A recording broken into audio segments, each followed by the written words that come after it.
Why stay earthbound when prosperity awaits you in the stars? Come to Halcyon, the only colony on the edge of the frontier, owned and operated by corporations. A trip of 10 short years will feel like mere minutes, thanks to the comfort and safety of your very own hibernation chamber. You'll wake up in a perfect society designed to maximize your productivity, with guaranteed full employment. With only a minor term of service, you will become the master of your own destiny when you go out of this world to the Halcyon colony.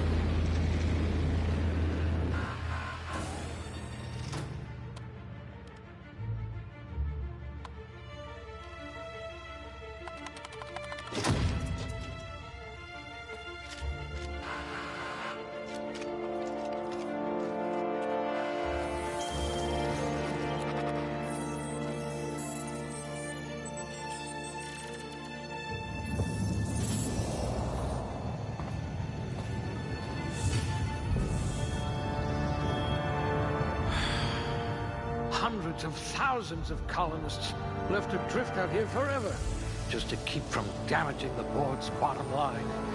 Disgraceful.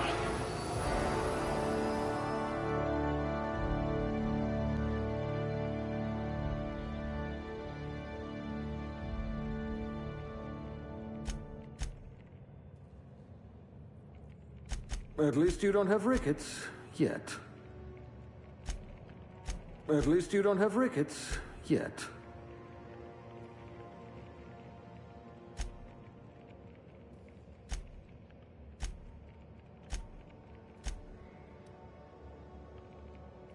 You never did get used to the ship's gravity.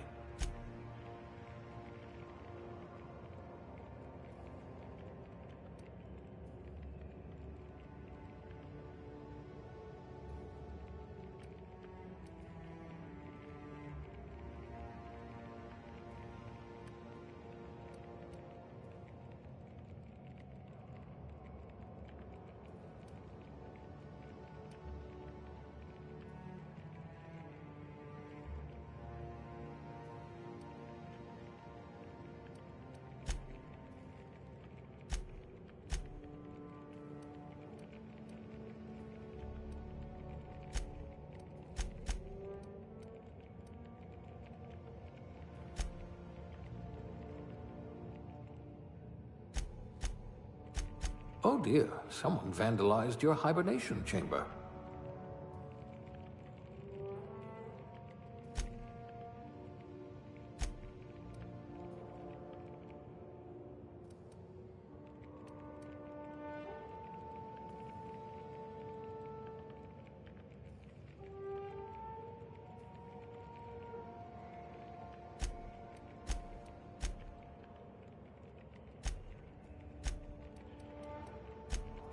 Nerve damage in your extremities. Must remember not to sneeze near you. It says you had a habit of snarling at people.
We'll put those marksmanship scores to good use.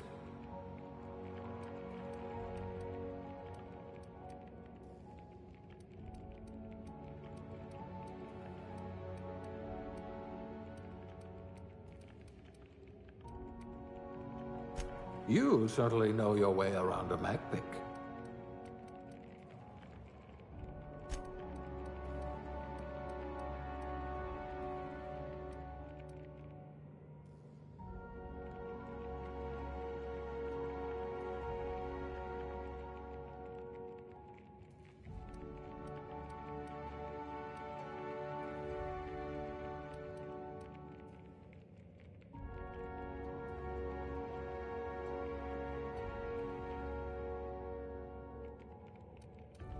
Look at that!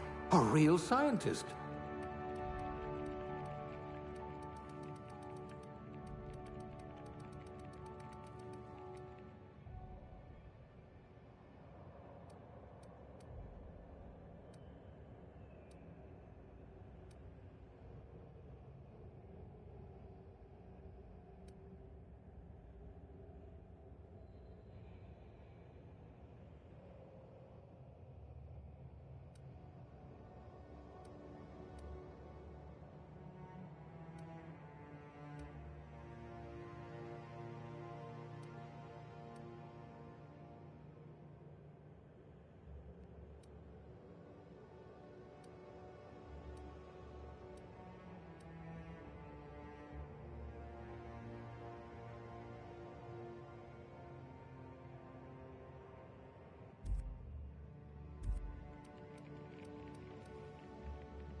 An intelligent colonist.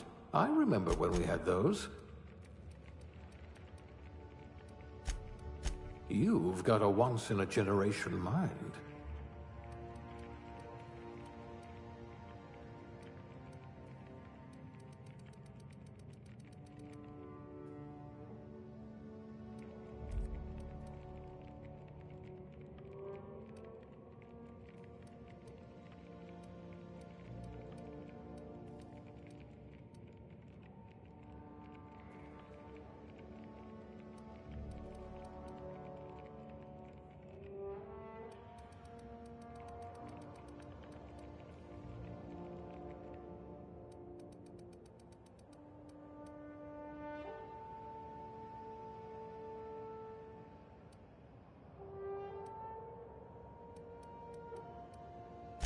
I do have a lot of dirty test tubes.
Looks to be your lucky day, my friend.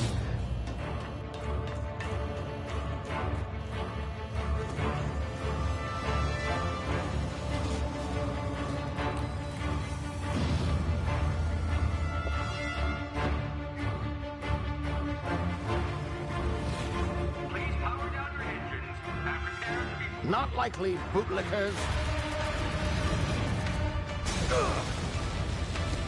Initiate skip jump.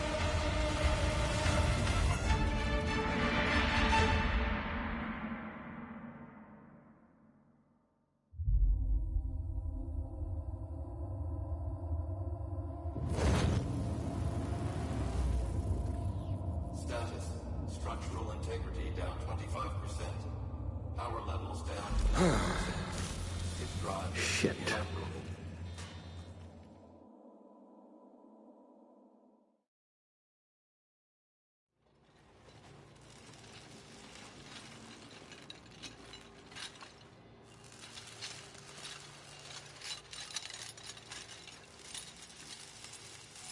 Ah, there you are. Wondering what's going on, eh? Bit of bad news there, I'm afraid. Your colony ship was inexplicably knocked out of skip space and forced to complete its journey at sublight speeds. This means that you and every other colonist on the Hope have been in suspended animation for 70 years, give or take. Normally, reviving someone after so long leads to some quite horrifying results. It's called explosive cell death, but it's really more of a liquefaction. Something wrong?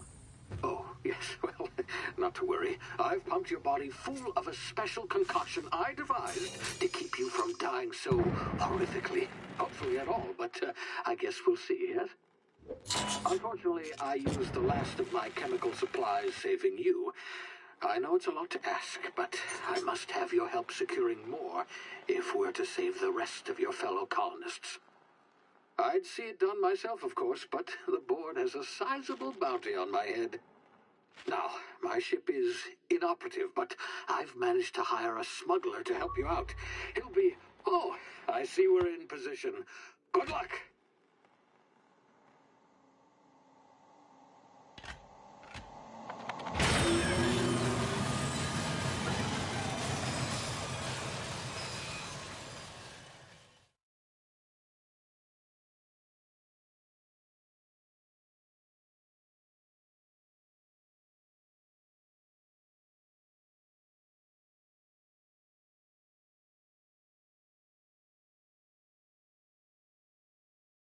Can you hear me? Is this thing working? Ah, there you are. Now, where were we? Oh, yes, the smuggler. His name is Hawthorne, and he should be waiting for you at the landing site. He's to be your chauffeur, so to speak. Not to worry. I'm told he's a specialist. Dashing gunslinger, one-of-a-kind ship, that sort of thing. You'll like him, I'm sure. I've also outfitted you with a simple wireless monitor, so I can track your progress. I'll check in with you as soon as you land. Good luck. All the colonists are counting on you.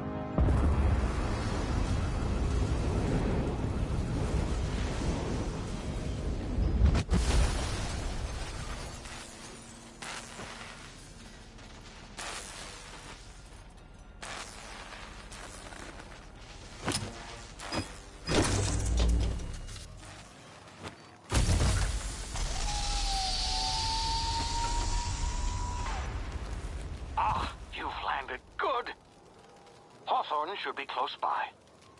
What in law's name? Is that him? Oh, that idiot. I told him to plant the beacon and move away, not stand there holding it. Oh well, no sense in letting his ship go to waste. Hawthorne won't mind you taking his ship. Better you than the board, huh? Not sure I trusted the fellow. Might have gone after the bounty on my head. Shame about the whole squashing thing. Nasty way to go.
been frozen for a while. There's bound to be unforeseen side effects.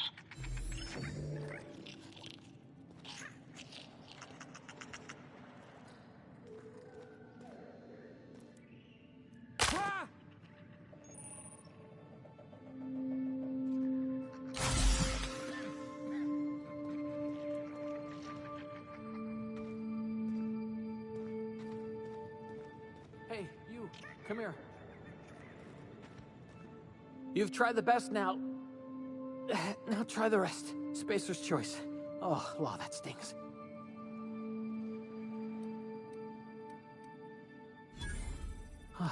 Looks like the bleeding stopped. I owe you one. Hope you don't mind me omitting this little exchange from my report. Spacer's choice doesn't like us accepting outside help.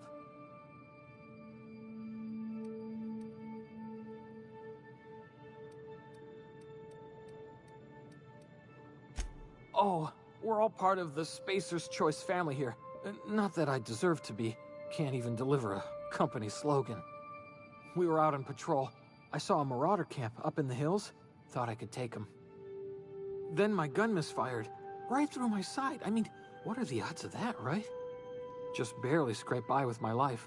Crawled in here and blocked off the exit with those canisters.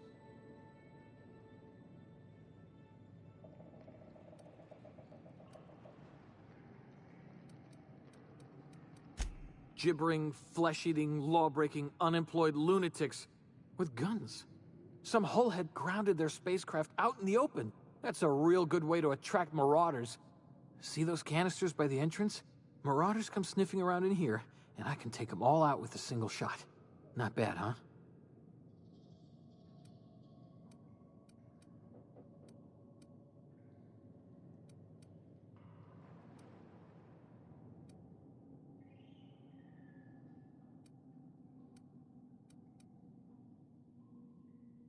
Yeah, okay.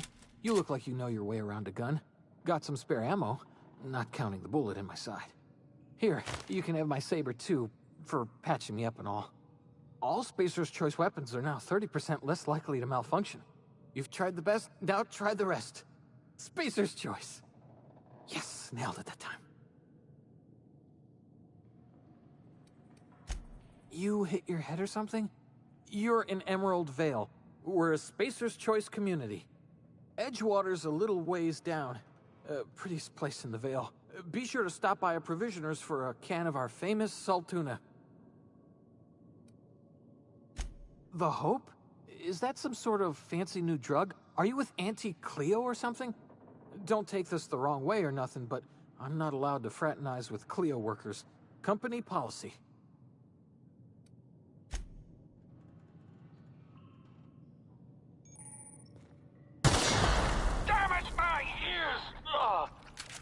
What just happened? Can you hear me?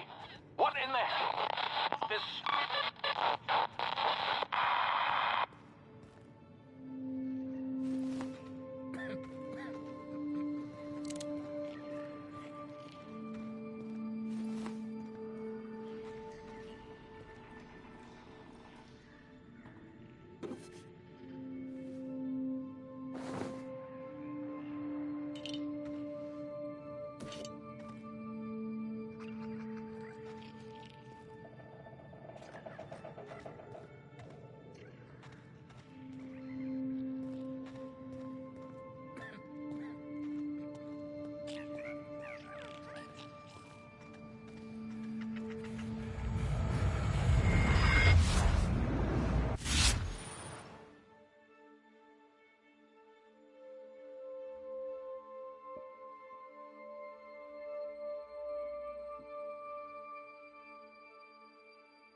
Get over here before you get yourself killed.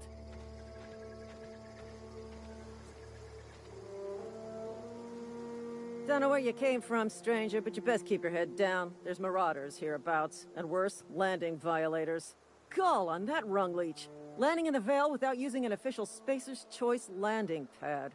I'd slap him with a fine if it weren't for all these marauders shambling about.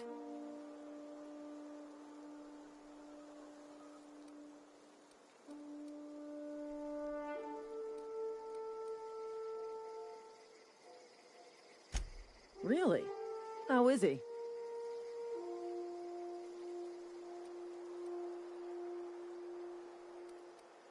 Shouldn't have done that.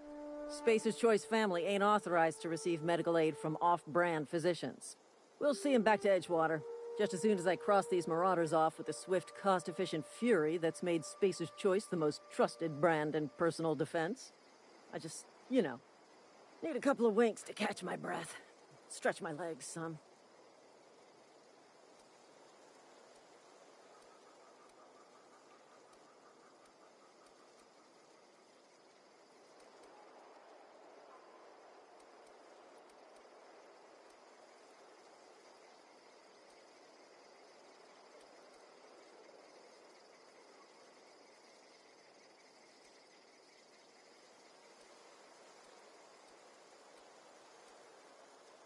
Well, sometimes. Management's real good at cost-benefit analysis. But, seeing as I'm the acting manager in this situation, you know what? You're right. It's time we cross those marauders off, find whoever owns that ship, and file a full report. And it's gonna be fucking laminated. Here we go.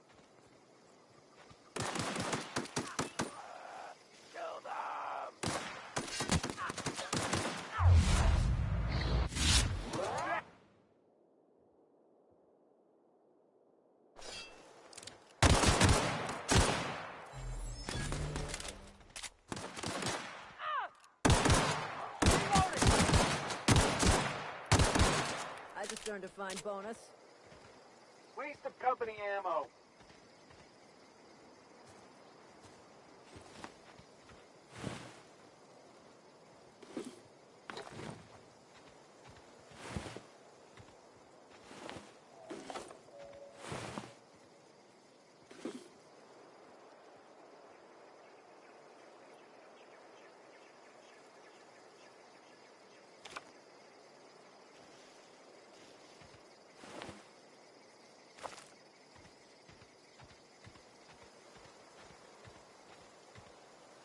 This is gonna take a lot of paperwork.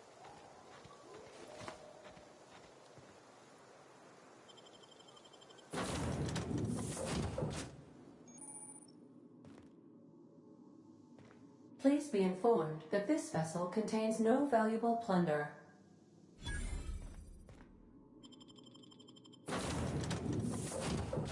Say, this wouldn't happen to be your ship, would it? Because you sure walked in it like it was your ship. And if this ship is yours, well, mister, you owe Spacer's Choice a hefty fine. I'm afraid we gotta dock your pay.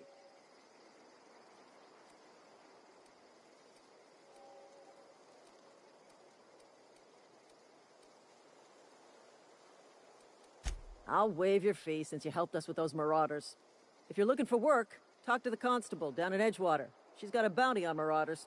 Edgewater's not too far. Just follow the road east of here, over past the cemetery. Now, if you'll excuse me, I need to inspect the crime scene before I make my report.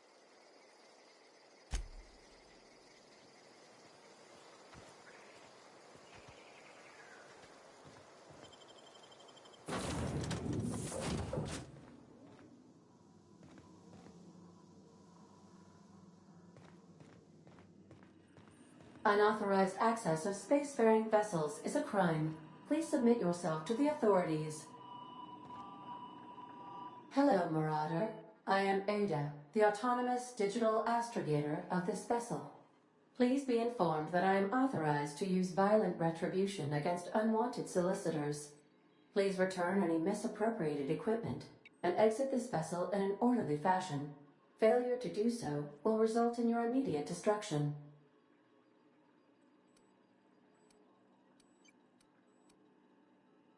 I detect an elevated heart rate, indicating dishonesty. Please prepare yourself for lethal deterrence. Jettison procedures initiated. Disengage in airlocks. Prepare to eject all boarding parties in 5, 4, 3, 2, 1. You are still here. My deception protocols have failed. I have been programmed to express disappointment.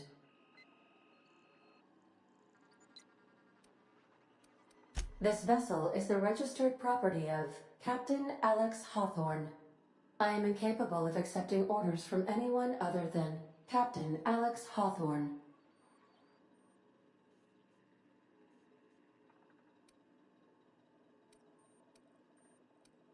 I understand. I will require some time to process this information. Thank you for your patience and for your honesty. I am programmed to take orders exclusively from Captain Hawthorne. If I accept your orders, then you must be Captain Hawthorne. Do you understand?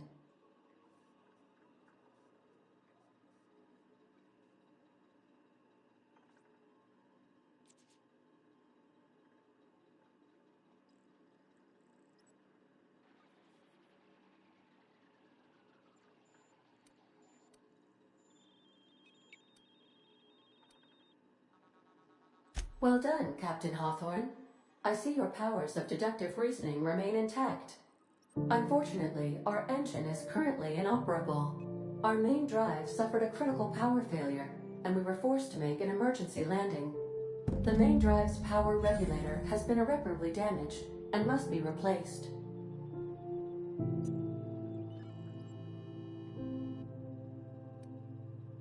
Astutely observed.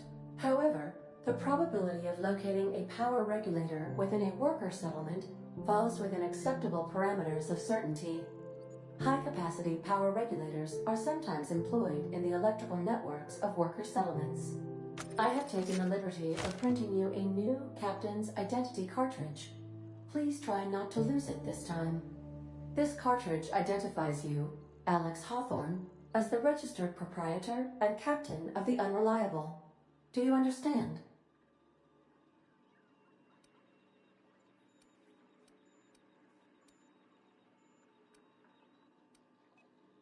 Thank you. I appreciate your cooperation. Best of luck in your search for a power regulator. Try to stay alive this time.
What can I do for you, Captain?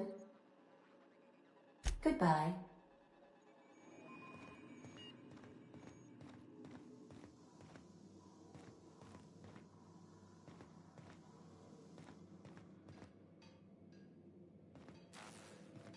If your equipment is in need of repair or modification, the Crux 2000 workbench is at your disposal, Captain. I suppose everything on the Unreliable belongs to you now, Captain. Help yourself. No, really.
The ship's engines cannot be powered until a replacement regulator has been properly installed.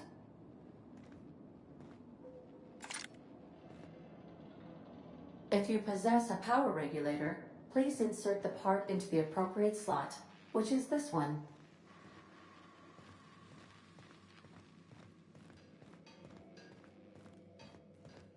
Want to be a brand new you? Try out our respecification machine. Alex installed it himself, right before he died.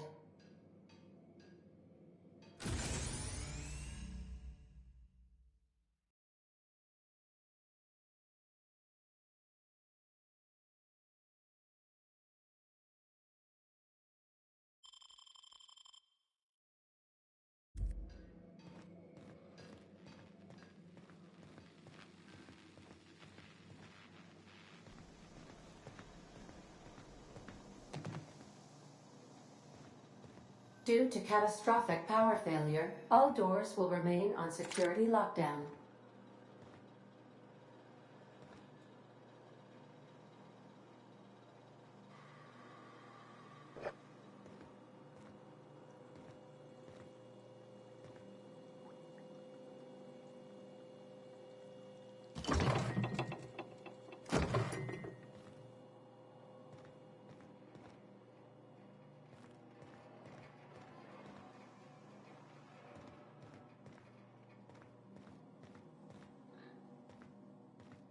These are the crew's quarters. Alex preferred to travel alone, but he always had me.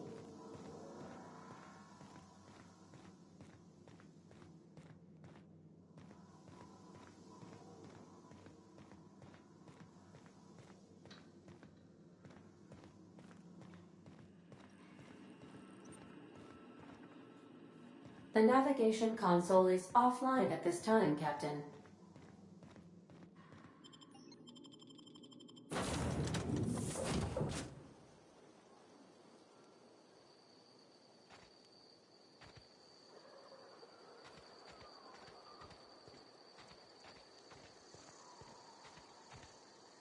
Damn marauders are out of control.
Whoa, hey, where'd you come from? Running around in a marauder's attire. You're liable to give some people the wrong idea.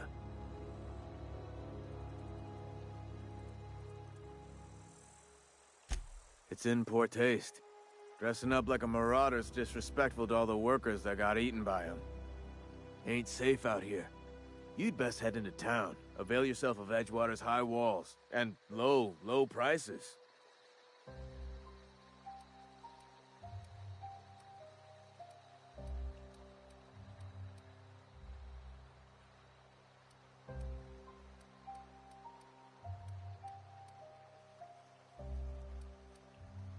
I am employed by the Retirement Department of Spacer's Choice. That's fancy talk for working in the cemetery. Name's Silas, junior in humor for the town of Edgewater. We're all part of the Spacer's Choice family.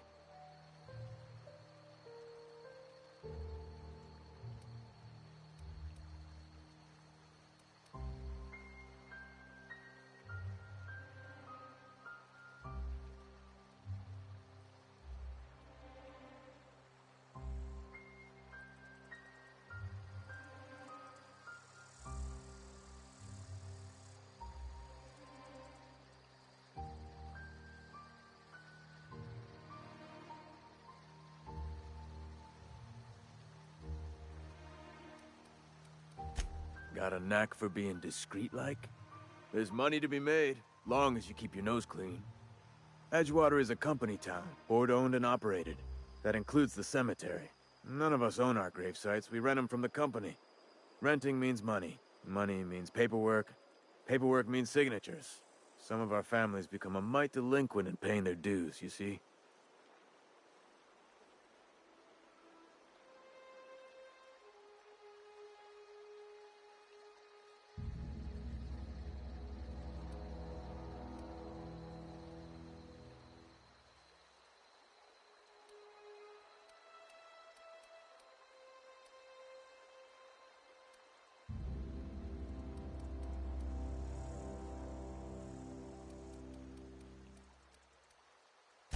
Four workers still haven't paid up.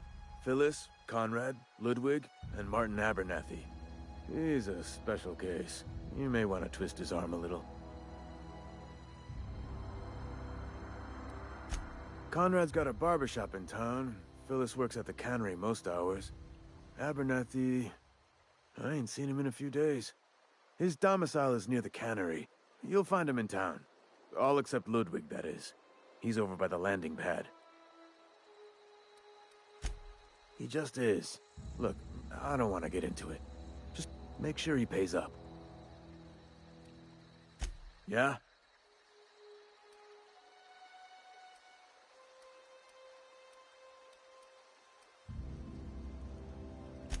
The colony ship? Are you talking about that old rumor? Some great big starship packed full of colonists what got lost in the aether never to be found again? Ain't heard that one since I was but a stripling. Can't say it was terribly convincing, far as rumors go. There a reason you asking?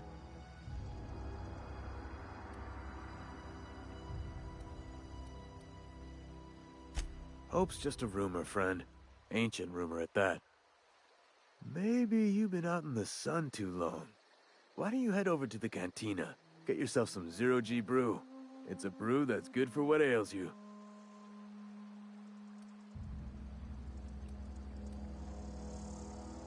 Look, I don't know what's got you caterwauling about Hope this and Colony that, but you need to stop, or there's gonna be trouble.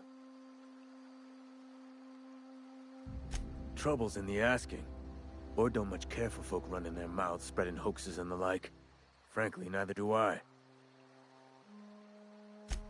Something I can do for you? Definitely not the junior in humor, that's for sure. If you've got business inquiries, you should stop by Reed Thompson's office. He's up in the tower above the cannery. Head into town, follow the road. Yeah?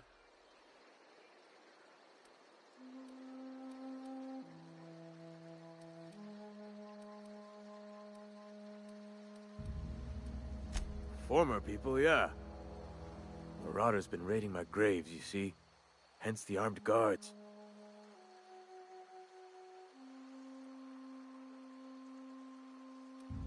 Well, if you're gonna go headhunting, talk to Constable Reyes back in town. She pays for marauders by the finger. Couldn't tell you. No, I mean, I'm contractually prohibited from saying anything that might reflect poorly on Spacer's Choice. Ah, avoid it. Shouldn't have said that either. Look, forget I said anything.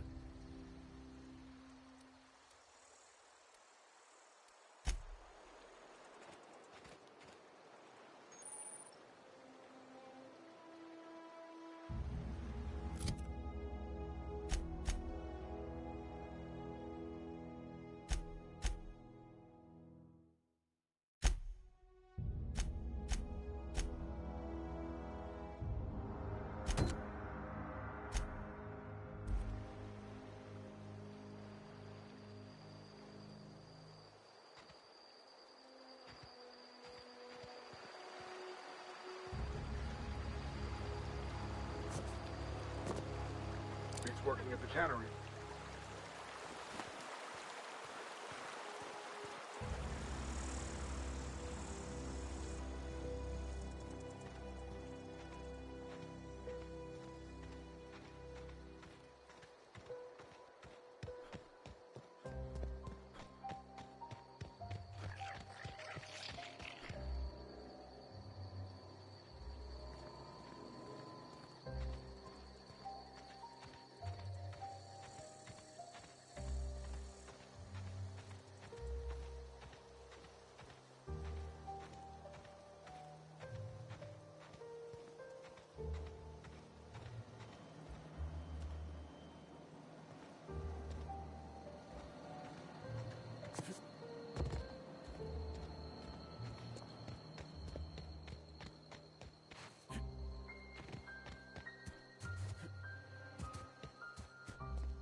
Thank the law. I've been requisitioning backup for months. Guess the boss finally came to his senses. You ever swung a truncheon? Let me see your rifling stance. I want to make sure you're up to snuff.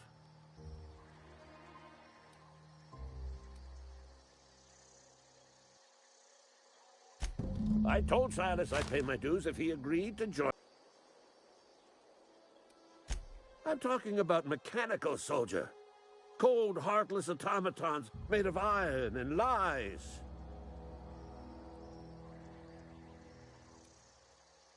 That's right. That's what I've been saying. We gotta square our shoulders and stand ever vigilant. Auto-mechanicals. Creatures forged in the fires of malevolence. I seen them over by the old power plant, clattering about, firing at the birds, orchestrating their uprising. When the swarms of mechanicals come clanging on over that hill, where will you be? Cowering beneath your cot? Or standing, shoulder to shoulder with the resistance?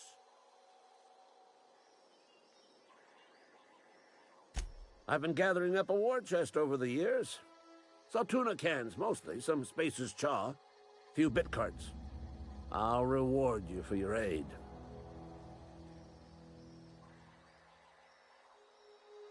Enlistment fees? Yeah, I suppose. Wouldn't want to give the Resistance a bad name.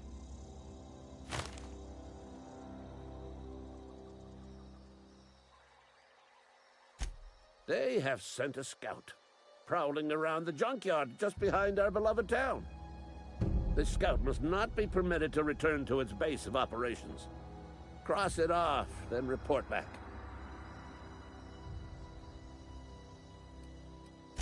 Mechanicals got a weak spot in their midsections. I think the technical term is, the blue glowy square thing. Go on. You ever seen the way a mechanical just stands there? Just looking at you, scanning you with its murderous oculars. Pray to the law that you never do. A mechanical never forgets the face of its enemy. First they will rob us of our jobs. And once they have taken away our livelihoods, they will take away our very lives.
Searching for repair bay.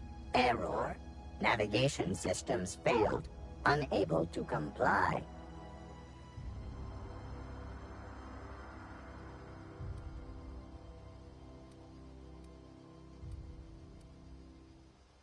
Damage to navigation systems detected. Attempting to return to designated repair bay. Error. Navigation systems failed.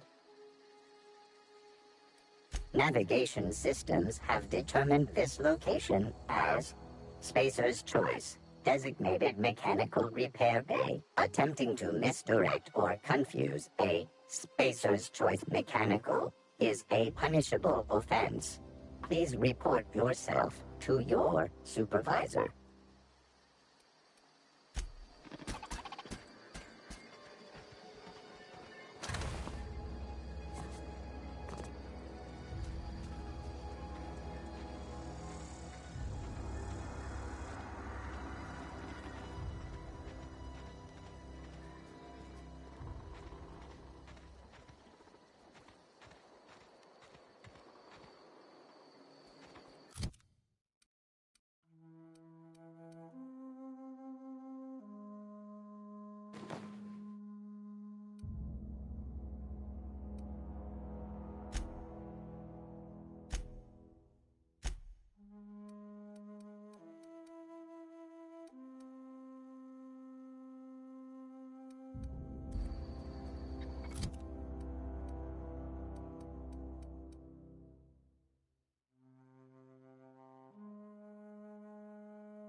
they start asking you for some medicine, come tell me.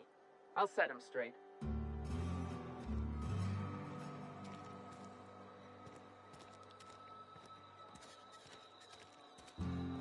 Merciful law. Is that a marauder's outfit?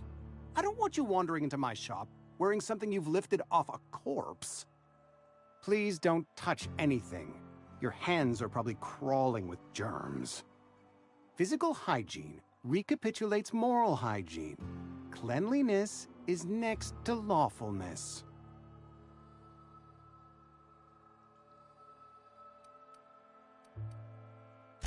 So everyone says, until someone forgets to cough into their elbow, and then we're all dying of plague.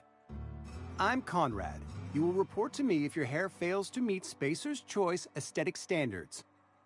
You will also report to me in the event of your death, whereupon I will clean and prepare your remains for interment.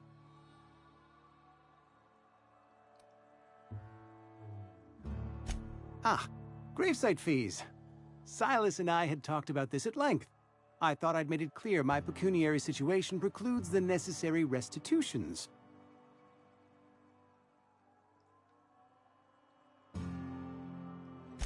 As broke as pie crust, friend. Bitless, indigent, destitute. I simply cannot afford it. I am a blemish on the prosperity of our fair settlement. When I expire, I expect Silas to toss my body into a ditch.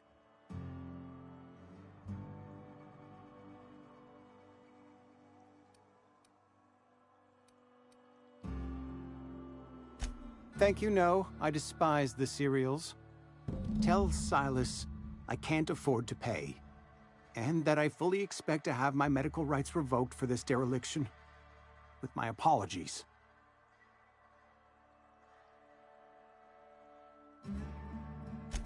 Some time ago, I fell ill with the plague.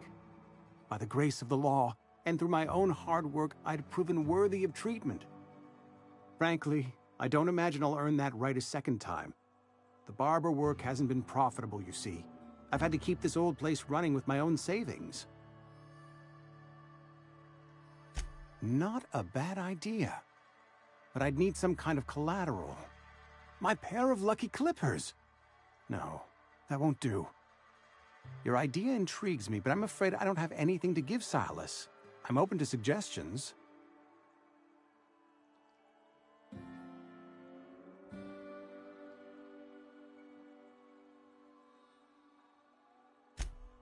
Much obliged.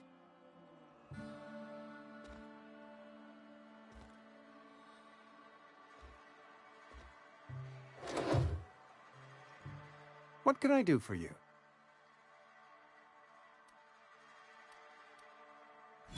Oh? Am I in the company of a fellow doctor?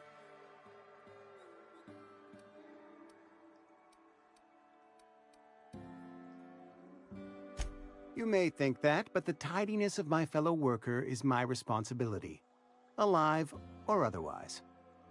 Whether you're showing up to work or going to that great cannery in the sky, it's my job to make you look like a million bits.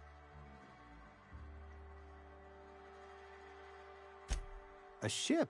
Dear me. You seem to have lost the ability to distinguish between reality and fantasy. This is what happens when you let your imagination run wild. I don't approve of fantasizing. It's a dreadful habit, corrosive to the mental faculties. You ought to let the vicar take a look inside your head. Vicar Maximilian, our man from the OSI, here to spread the message of scientism like a soothing balm upon a feverish head. Or so you'd expect. You'll find him in our local church, probably neglecting his duties.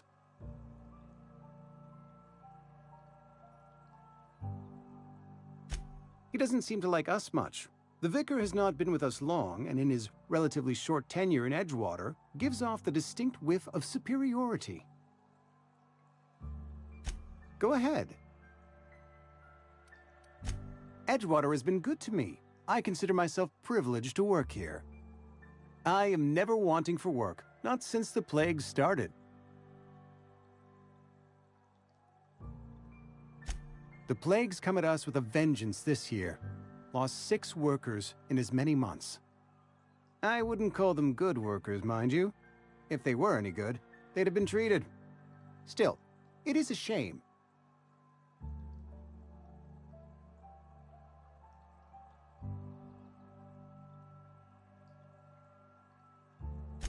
Fever, chills, fatigue, aching, vomiting, an excess of phlegm, a tendency towards belly aching.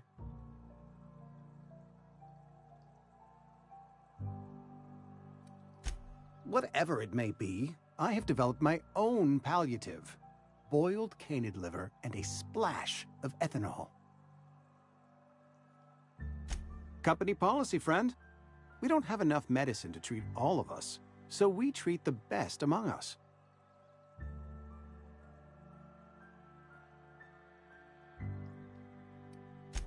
Mr. Thompson's brainchild. Have you met him yet?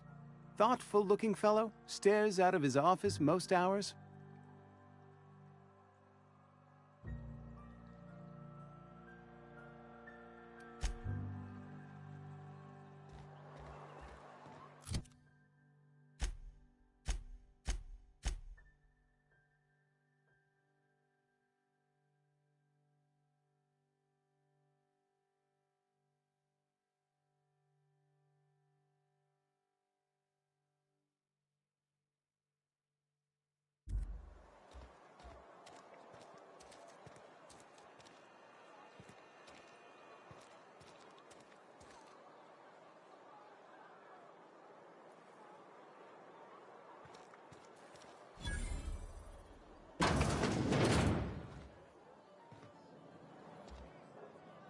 The latest report? Only the part that said we ain't making our quotas. If only McDevitt's folk hadn't abandoned us. Cannery could use those extra hands. Nothing we can do. I don't know you.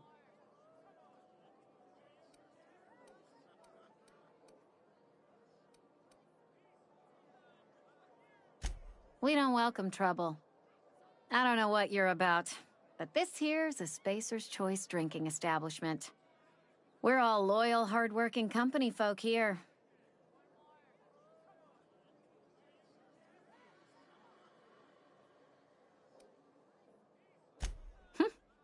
Am I that easy to read? Yeah, we've been having some problems lately. Loyalty issues, lines in the sand. I know where folk in Edgewater stand. But you, I don't know you. If you're gonna have a drink, I'd like to ask that you do it within the premises. Can't have you taking drinks over to those deserters.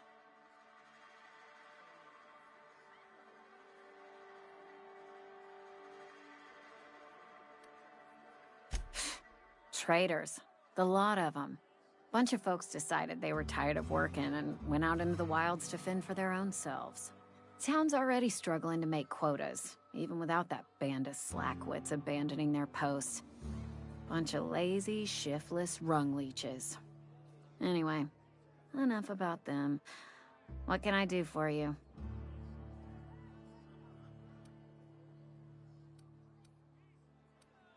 Coming right up.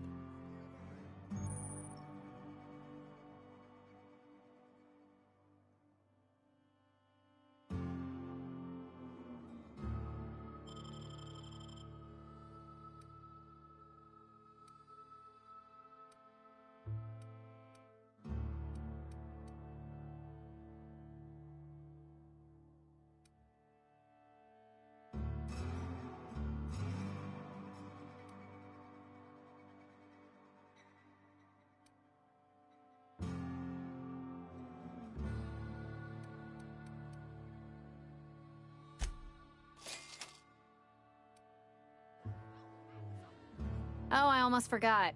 I'm contractually obligated to recite company slogans to any visitors. We'll get you mostly drunk at half the price. Spacer's Choice. Do you now? And what makes you think Mr. Thompson wants to talk to you? He's a busy man. You want to talk to Mr. Thompson, try ignoring your duties. He'll summon you up to that great big tower atop the cannery, and you'll get yourself a proper dressing down.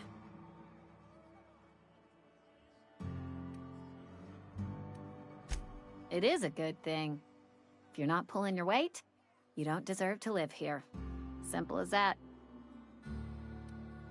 Go ahead.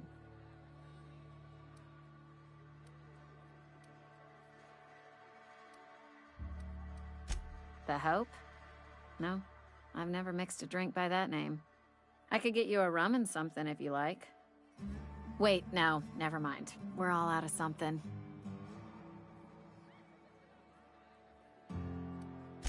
I don't know what fancy bars you've been crawling, but the rest of us make do with 0G. 0G brew, an ale that's good for what ails you.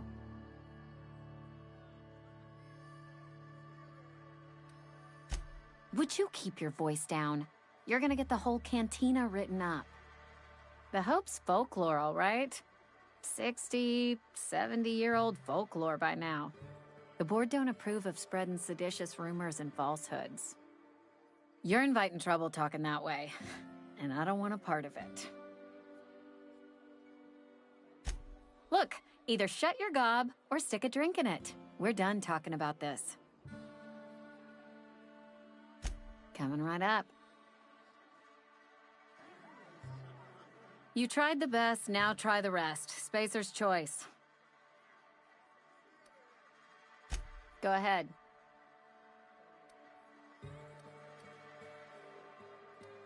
I don't see how that's any of your business.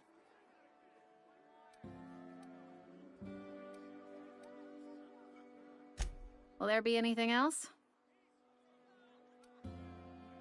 Ugh, is this the start of a joke? If you want me to laugh at your joke.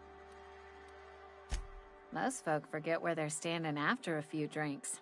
Seems to me you've got a head start. Anyhow, whatever happens outside the walls is not my business. Only deserters and marauders wander out there, and I cannot tell you which I revile more. My world is these four walls, that door, and a row of mugs that need cleaning. Let me make something clear. Spacer's Choice has been real good to me. The town's been real good to me. I start gallivanting around outside the walls, poking around in places I shouldn't be, learning things I've got no right to know. People will talk. Won't ever catch me asking about the world outside. Else the town's gonna say Amelia's gone soft. That Amelia's pondering desertion. I don't want that.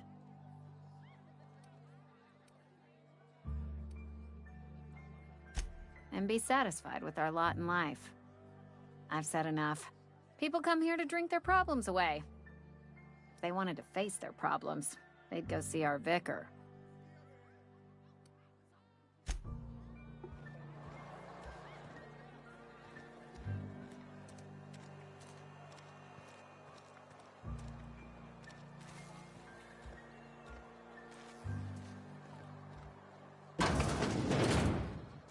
Yes, Mr. Thompson. I'm fine, Mr. Thompson. Never been healthier.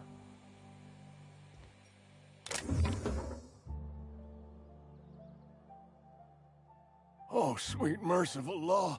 A marauder's in my domicile!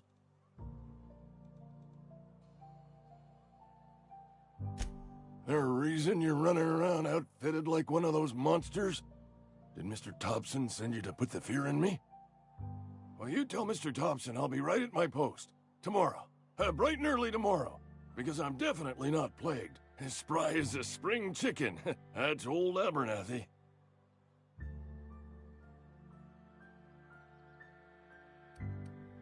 You some sort of wandering alienist? Walking into a man's own domicile, pestering him about his mental state?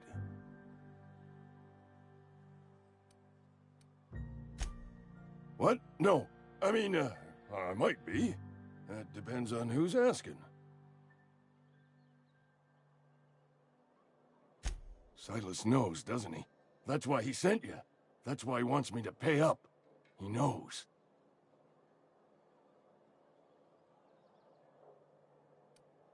Sounds like he's already told you.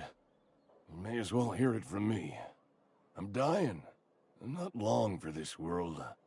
The date of my expiration is fast approaching, and soon I shall be ushered through the great cannery in the skies. It's plague. Has to be. Silas knows. He knows I got one foot in my grave, and now he wants to charge me for the other one.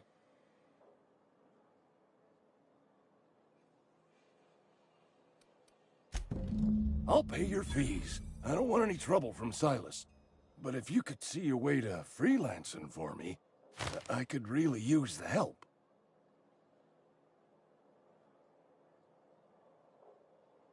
There's a cache of anthracillin tucked away in the old community center. Powerful stuff. Stronger than what we got, anyway. I need you to break in, nab that medicine, and bring it back to me. I'll do what I can. You will not find any guards within sight of that old place. Marauders, on the other hand. I have it on good authority. There's a gang of them squatting there. I advise stepping softly. I tried medicating myself with adrenatime. Didn't do much for me, as far as I can tell. Anyway, I can't just buy medicine. Distribution of medicine is strictly prohibited to any workers beneath the acceptable margin of health. Company policy.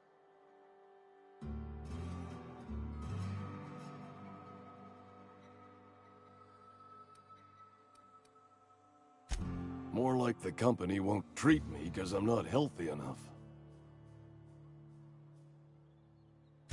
So you'll do it then?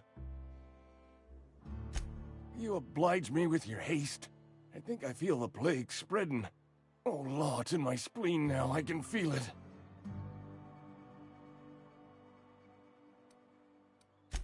Just keep your head down when you're in there. Marauders have taken over. Probably tracking mud all over the archives. I know that, but I got nobody else to turn to. Reed would have wrote me up. Constable would have locked me up and wrote me up. Could have gone to see the good vicar, but I never did find my courage.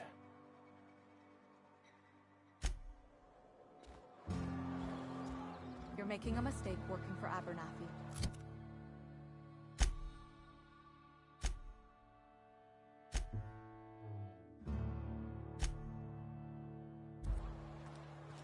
I've been feeling pretty low these days.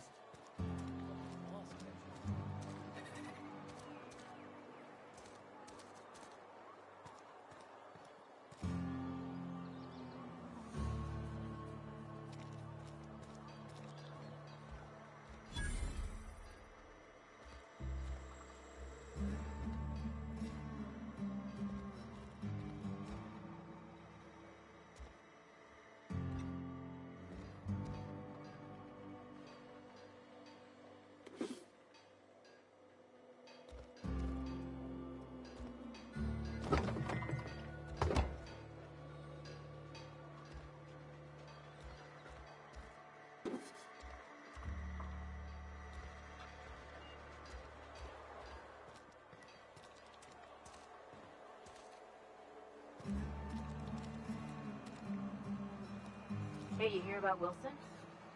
Heard Marauders got in. Just between us, Wilson deserted. Lost his nerve. Ran off in the thick of night. You kidding me? Damn. Always thought he was made of sterner stuff. I think he was plagued. Guess he didn't want to die in the sick house. Plagued? Ah, shit. I had some of his salt tuna. You moron.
You the new worker? Whatever. Make it quick, Tenderfoot. I'm busy. Shit. Silas still on about that. Here, take the fees. I'd appreciate it if you didn't tell Reed I was late on my payment. Because they're not my fees and not my gravesite. Guy I worked with shot himself. I paid the bill.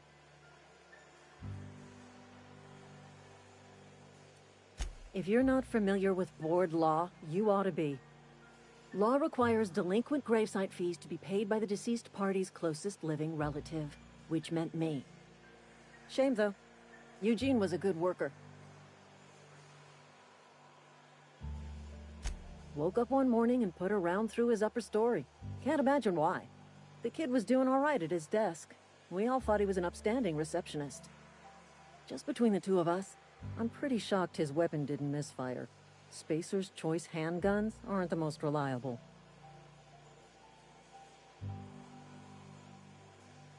Not half as awful as the bill Eugene left us with. Suicide's a crime. The legal term is irreparable damage to company property. What Eugene did to himself was vandalism.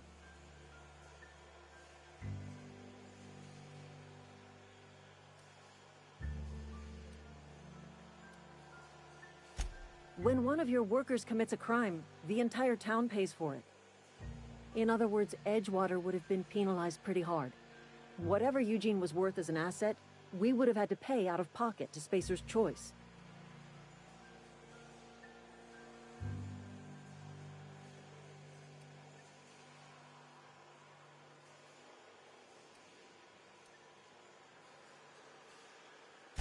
Look around. Edgewater ain't exactly swimming in luxury. We can't afford to pay the body price of a suicide. All I know is Silas asked me for Eugene's gravesite fees, which means he was approved for burial, which means his papers went through, which means the town's in the clear. I'm just glad to put this whole ugly affair behind me. Eugene can rest his bones in peace, and the rest of us can get on with our own lives.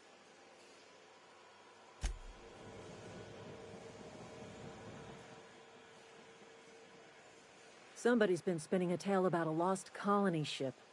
Talk like that'll get you reported real quick.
Got my sights on you.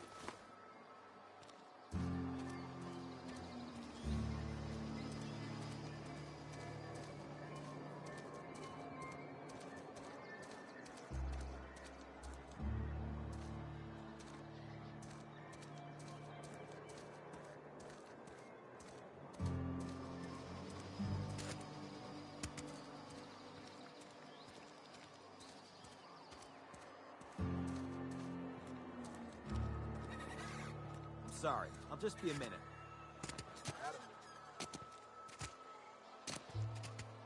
Wonder if the plague's ever gonna pass.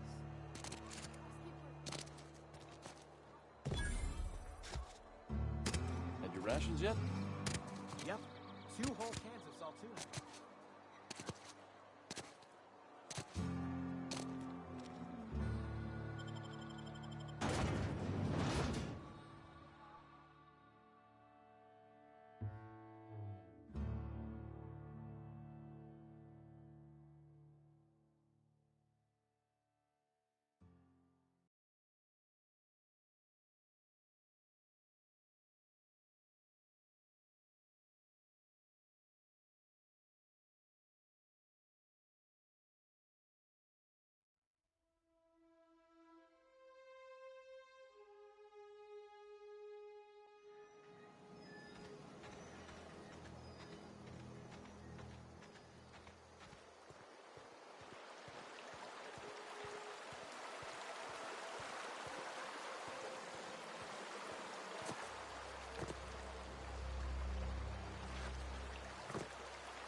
grave digging's a fine profession.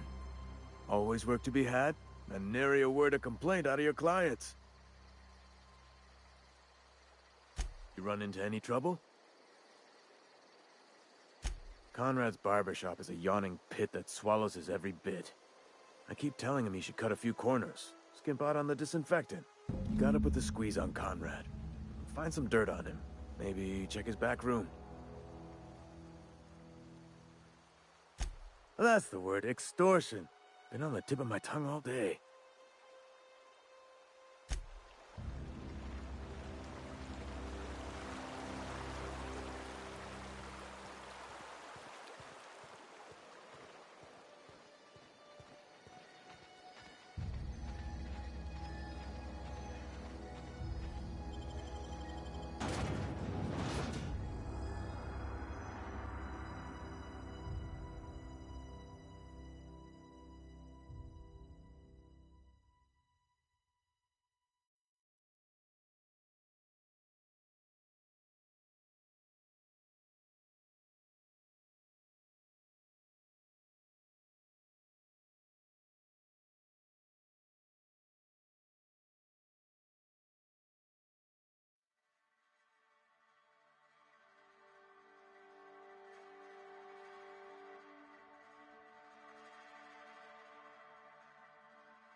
What can I do for you?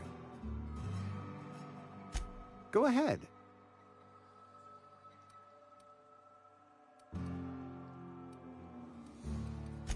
Edgewater has been good to me. I am never wanting for work. As the good vicar says, work fortifies the spirit of a man.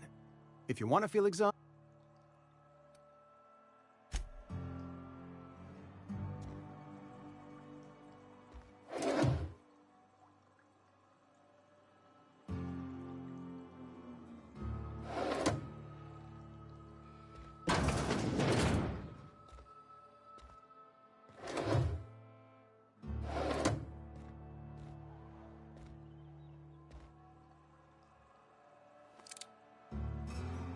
what can I do for you?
What can I do for you?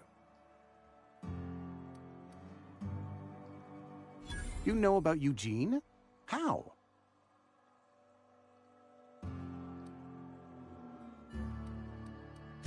You were probably poking around my things. I really shouldn't leave my letters sitting out in the open. Eugene's golden teeth were a family heirloom, representing 3 generations of poor dental hygiene. He took them to his grave.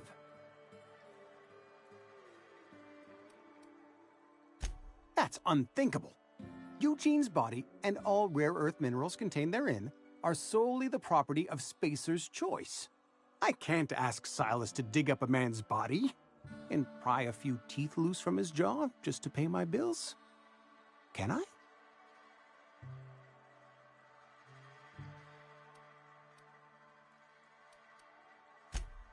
Yes, I suppose I must. Here you are. Gravesite papers affixed with my signature and an IOU. Eugene was not a suicide. He put a bullet in his brain, yes, but that's largely a technicality. I was the one who prepared Eugene's body for interment. I discovered symptoms of the plague on his corpse, and I discovered medicine in his pocket. Lots of medicine. Eugene overdosed on adrenatime, which is known to cause psychosis and paranoia as possible side effects. The paranoia drove him to take his own life.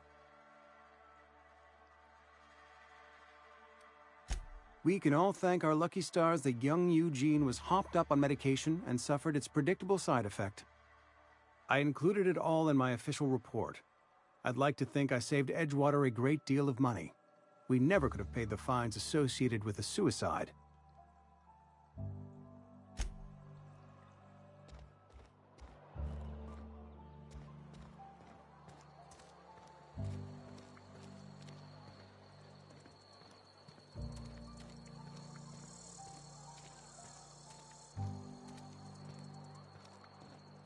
Keep your distance, friend. Sick house is no place for a traveler.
Yeah? What about him?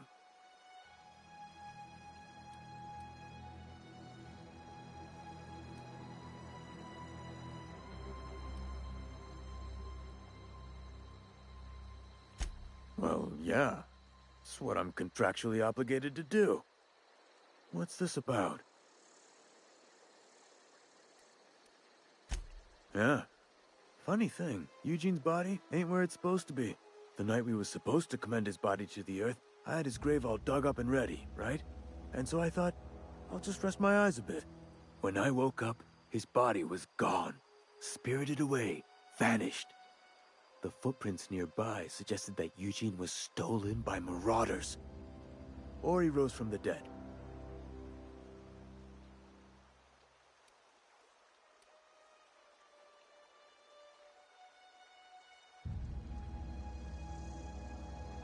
Let me know if you find anything. You run into any trouble? Reliable work from a freelancer. That's gonna take some getting used to.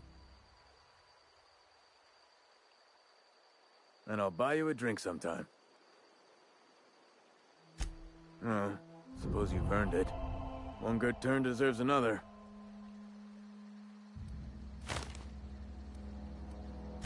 Abernathy was sick? With the plague? That's disgusting. I shook hands with the guy. What? No. If I knew he was sick, I would have had him reported. I needed his fees because of his name. A, for Abernathy.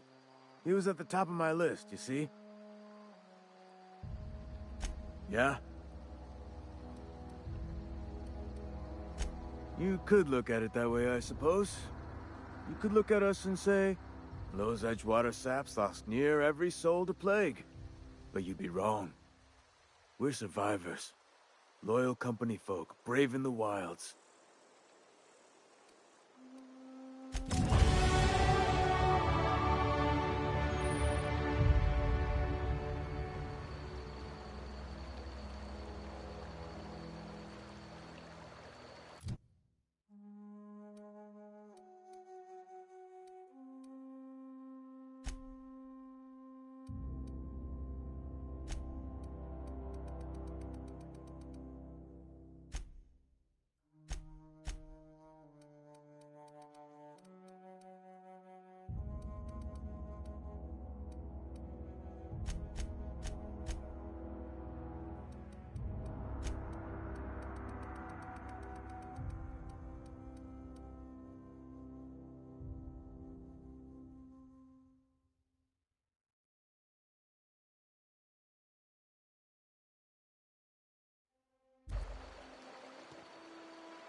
Sometimes I wonder what I'm doing to myself. Know how you feel. Welcome to the Spacer's Choice Constabulary. We are Halcyon's leading brand in frontier justice. The office is writing a promotion. Purchase 3 criminal investigations and the 4th one's free.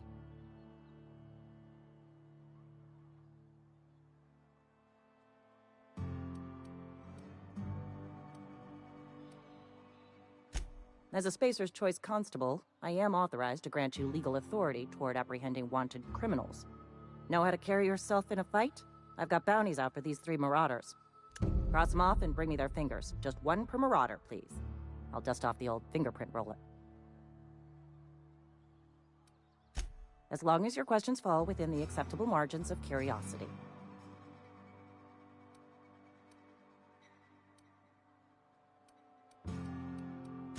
His likeness decorates many a wanted poster. Do you have any relevant information about this individual?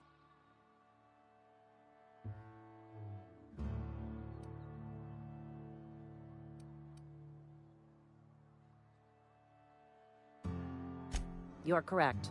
An outstanding bounty has been posted for information pertaining to the whereabouts of Phineas V. Wells.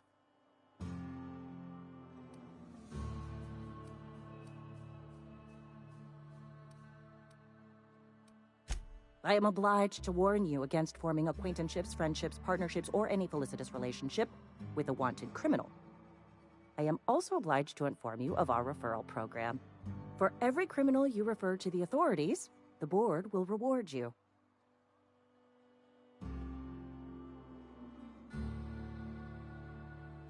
I am obliged to remind you that questioning the veracity of the board's orders is a punishable offense. Consider this your last warning.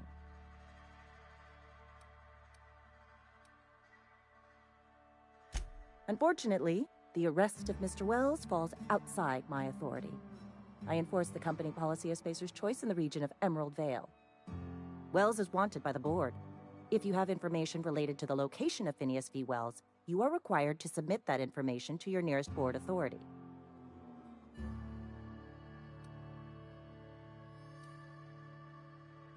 I represent Spacer's Choice. Spacer's Choice is a wholly owned subsidiary of Universal Defense Logistics, which is itself a member of the Halcyon Holdings Corporation Board.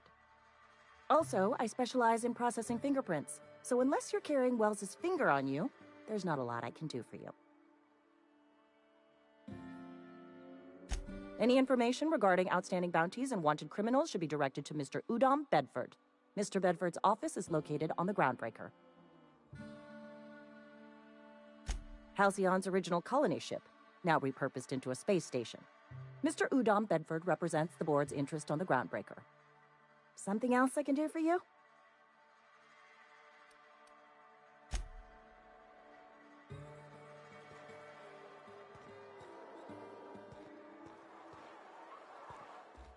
Almost lost a finger in the cannery today. We should keep our voices down.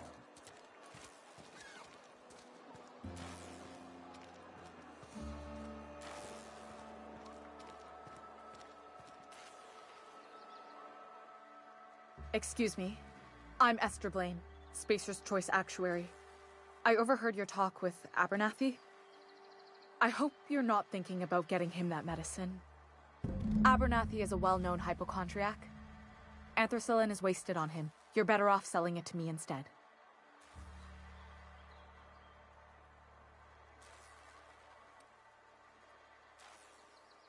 All I'm saying is Abernathy's worked in this town longer than some of us been alive. How do I put this gently? He's got a lot of cobwebs up in his attic. I probably shouldn't tell you. Don't want you implicated for what I'm trying to do. Alright, here's a summary. A lot of sick people in this town, and we don't have the medicine to treat them all. Can't reach out to corporate without crossing a river of red tape, so I'm reaching out to you.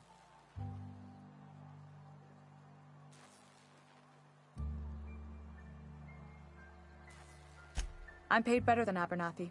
Whatever he's giving you, I will do you one better. Thanks. I'll see to it that this medicine gets to the people who need it. Here, something for your trouble. Nothing personal, but I hope we never do business together again. Don't want to make a habit of consorting with smuggler types.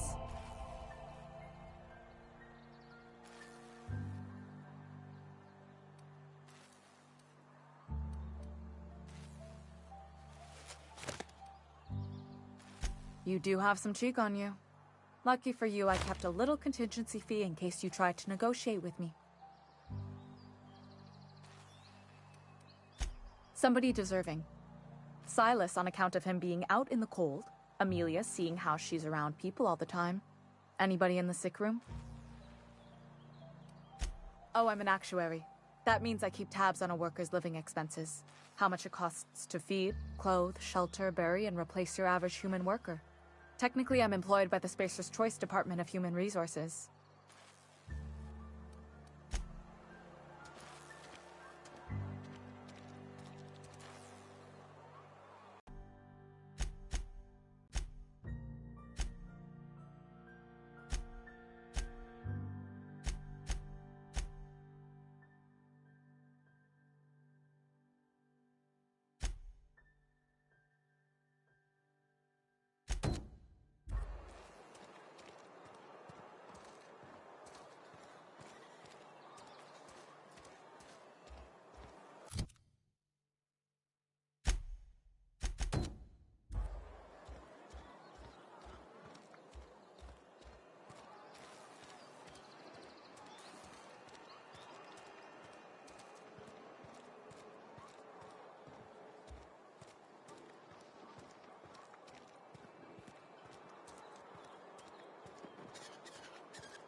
The grease monkey, Argo?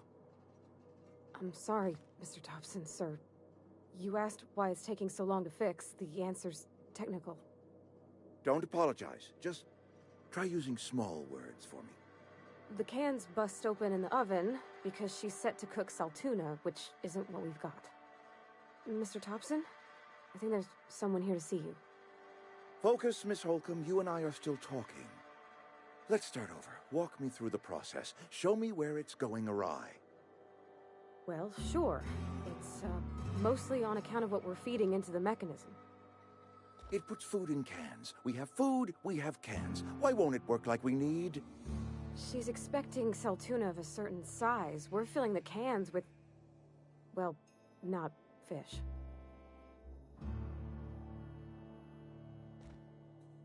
Seems we've got a guest. Really now, Parvati, I do wish you'd spoken up. I do apologize. I was given no forewarning of your arrival, or I might have welcomed you at the gates myself.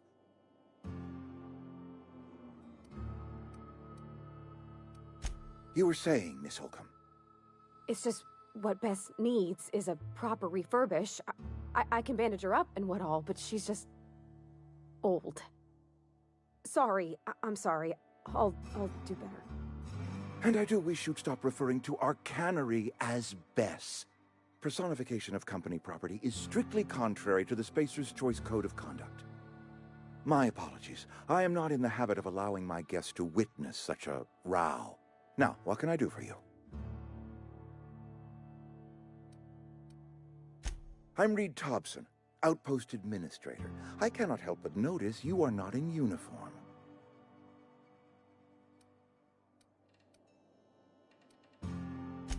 Of course not. I don't have that kind of luck. Seems I allowed my excitement to run away with my wits. Been a few seasons since we've had a visitor pass through.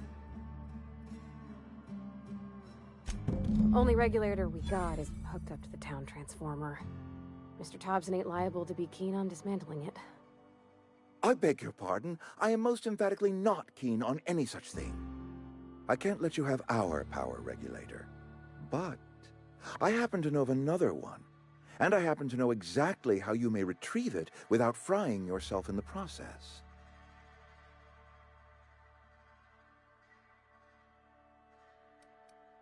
My proposition benefits the both of us. Please, hear me out. There's a power regulator in the old botanical lab. It's mostly abandoned, so all that power is being squandered. Go down to the geothermal plant. Reroute power from the botanical district over to us. Once their power's shut down, you can have their regulator and be along on your way.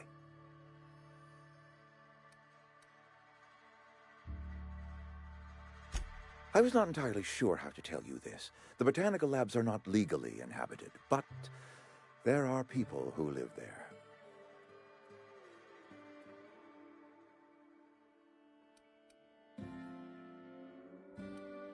The people living in the botanical labs.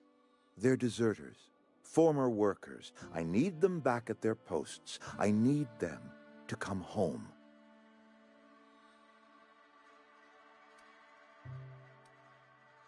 Good law, no, I don't want you killing anyone, least of all them. My hope is that by cutting off their power, you will convince those deserters to come back to town. Before you go to the plant, I want you to stop by the botanical lab. Speak to their leader, Adelaide. Tell her the power's about to go, and that it's time her band of deserters came back to town.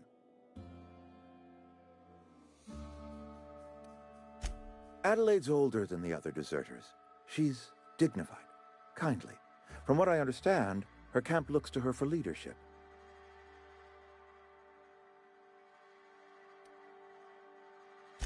That is not a hypothetical I enjoy entertaining. We need Adelaide back. Nonetheless, I will settle for the return of her followers. We belong to one community, the Spacer's Choice family. If we dissolve into factions, then we will all perish separately. Adelaide will understand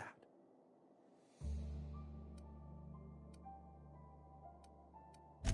My dad told me all about the plant. Taught me all he knew.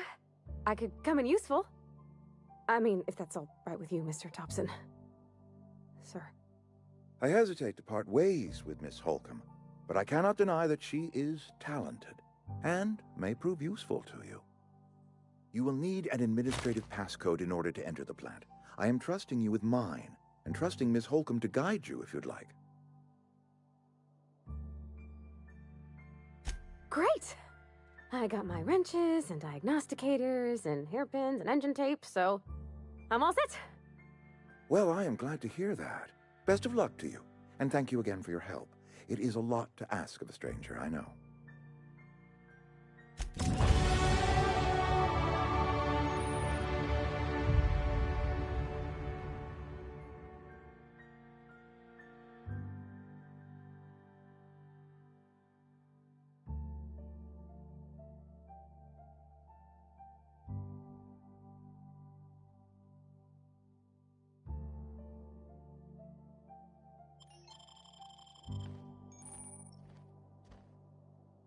We better clear out of Mr. Thompson's office before we talk.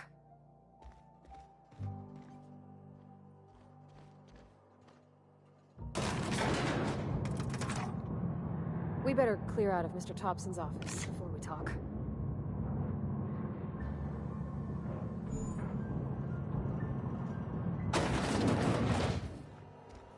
Hey, mister, can we talk? Sorry. Can we talk? Sorry. You just want to get out of here. And you likely don't want to tag along like me. It's just, Mr. Thompson has his own view on matters, on account of it's his job and what all, but that's not the only side of the tale.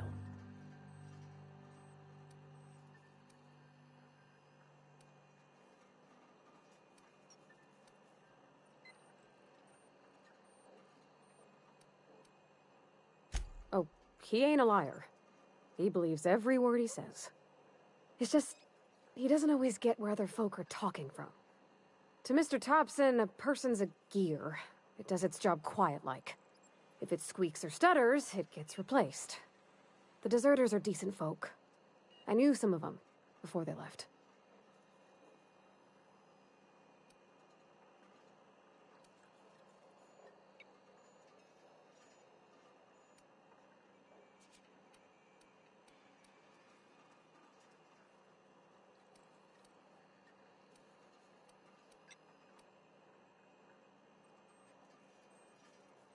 Life's hard here.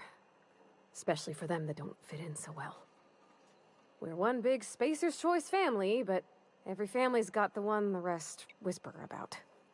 Mr. Thompson's aiming to take away their power. They'll have no lights to see, nor heat to cook. They'll be at the mercy of marauders, or worse. I think you should talk to the town's vicar about it. Max, his name is.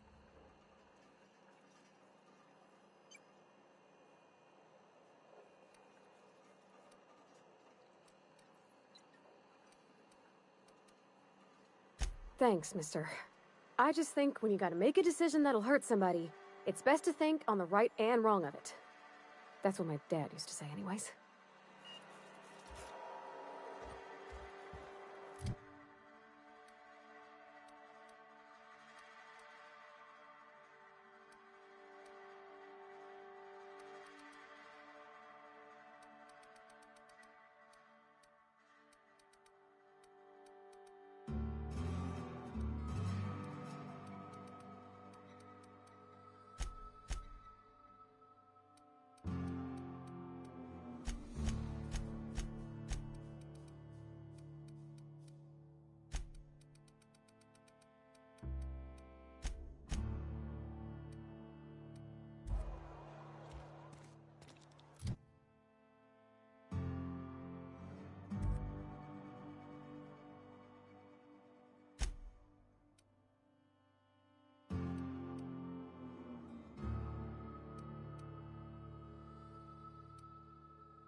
Heading back.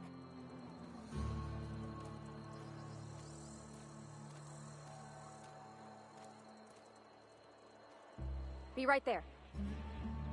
On my way.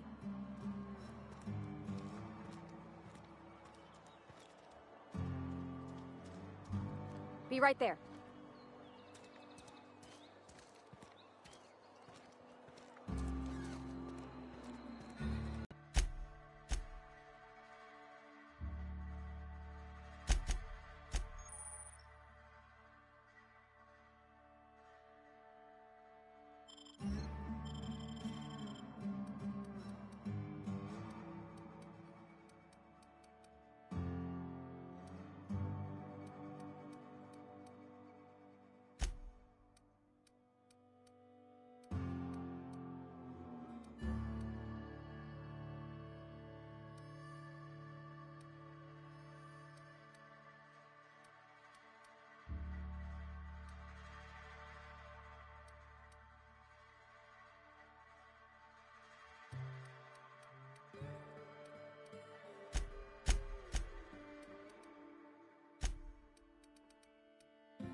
Nah, he ain't no threat.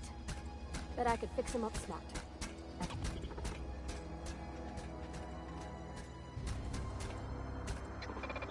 Searching for repair bay. Error. Navigation systems failed. Unable to comply. I could probably fix that. I mean, if you wanted me to. That's not bad work, mister. You done this before?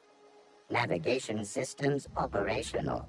Optimal path toward repair bay detected. Initiating self-diagnostics. Spacer's Choice reminds all colonists that serving the Spacer's Choice family is the highest possible reward. I have been programmed to deliver this pre-approved message.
Bring us honor, soldier. You beat that scout to scrap with its own legs? Pulled its optic cables out its head case? Actually, don't tell me. Rather use my imagination. You're a passing fair soldier, I will confess. But you are one, and the enemy is legion. What you need is an equalizer. A weapon to strike fear in their cold, mechanical hearts. Cantina, lavatory, behind one of the toilets. That's where I've kept it hidden all these years.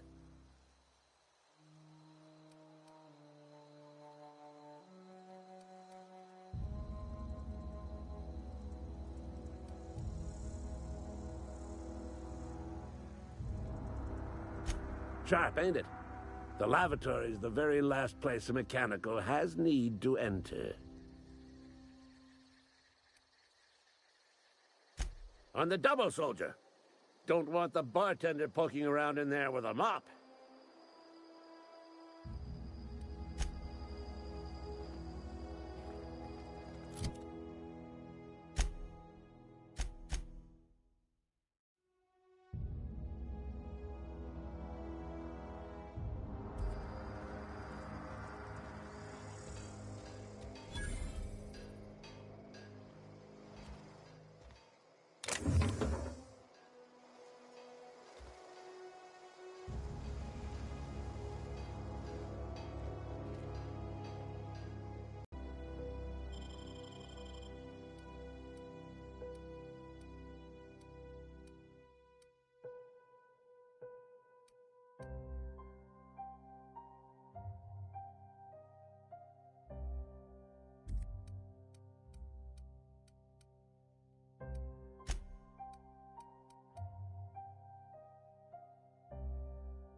Something got you down? Nothing.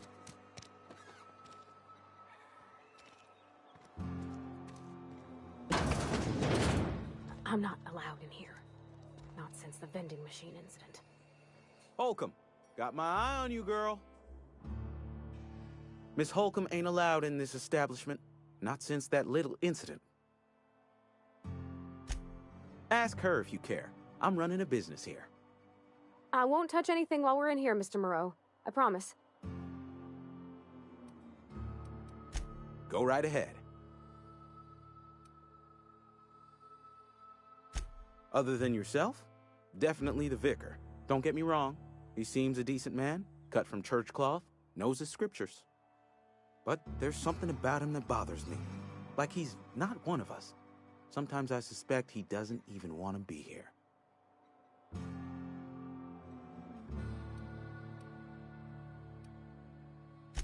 Plague? I don't know anything about a plague. We are the very picture of hot-blooded physical vigor.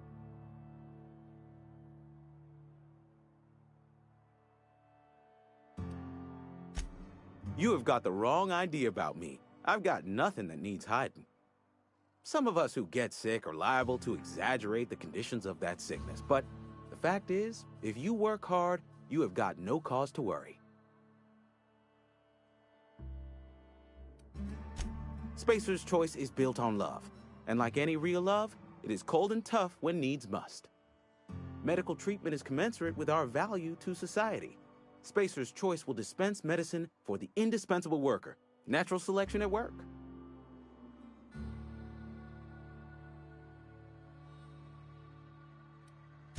Then the hand of medical science will not grace you with its touch, and you must recover on the virtue of your own grit. Listen, you mind if we talk about something else? Rambling about company policy gets me feeling all lightheaded. Music to my ears.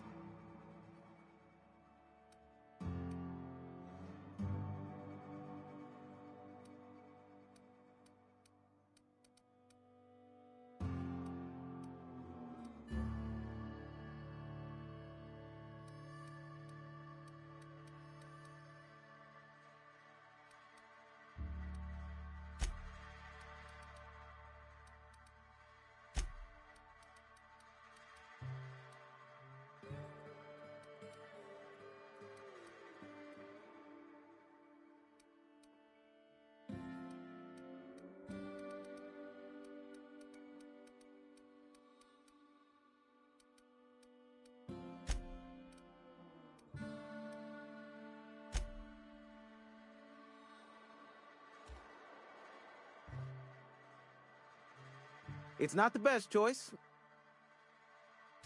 Music to my ears.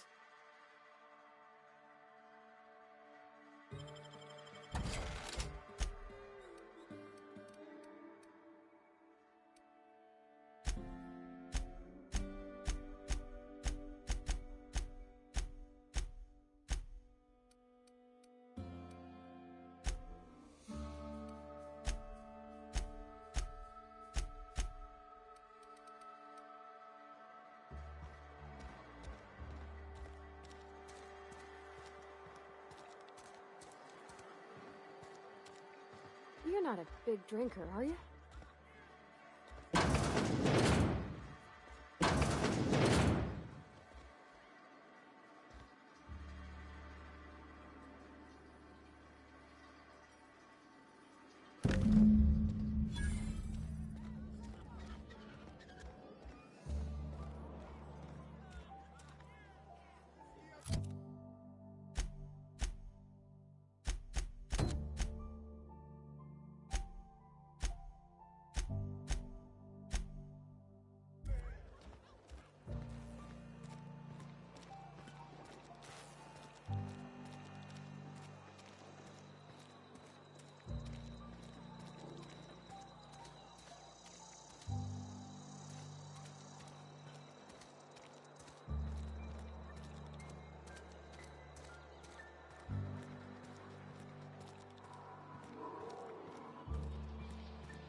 I've always felt weird in here. It's too clean.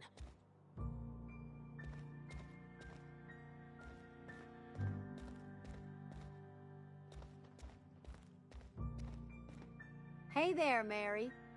Don't see you round here too often.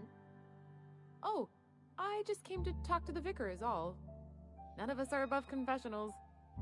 What have you got to confess? You ain't thinking of deserting, are you? What? No. And I resent the accusation. Wasn't nothing but a question. Do excuse me. I must be on my way. Verity to you.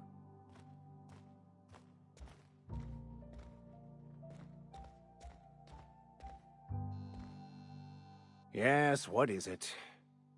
You're an outsider. Fantastic. Vicar Maximilian de Soto at your service. Or Vicar Max, if you're the sort who prefers brevity. And Ms. Holcomb as well. How rare to see you out. And with a complete stranger. Curious. Just tagging along, Vicar DeSoto. Don't mind me. I so rarely get new people to talk to. Name your poison, anything at all. Spiritual counseling? This season's tossball predictions? The quickest way out of town?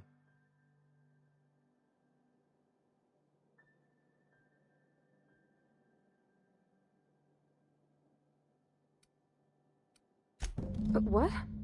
I thought you would talk to him. You wanted to speak to me, Ms. Holcomb? Every time I've tried to engage you in conversation, you look at the floor, answer in single words, and slink away. I can't imagine what would be so grave as to drive her to my mission. What has Mr. Thompson asked you to do?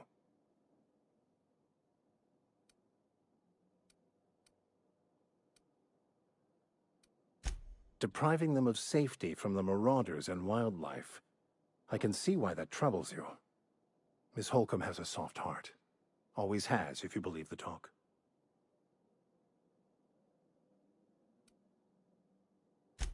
They rejected the order of society and live beyond the walls so thoughtfully provided by our Spacer's Choice patrons.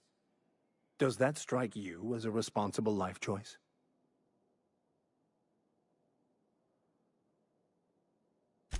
Astute. But I am here, not in the deserter camp, so that's not a variable I can account for. Assuming your goal is to save as many as possible, then you should bring everyone together. Send the power to Edgewater and convince the deserters to return to the fold.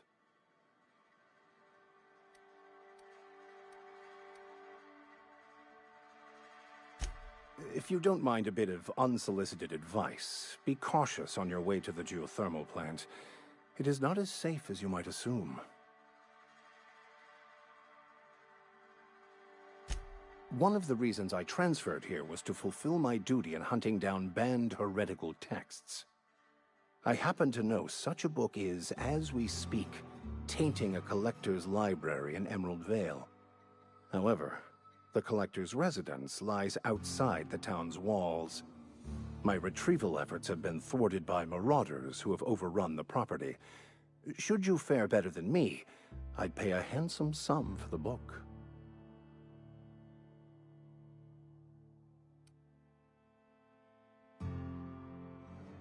I just want to keep the writing out of layman's hands. It wouldn't do for such information to fall into public consumption.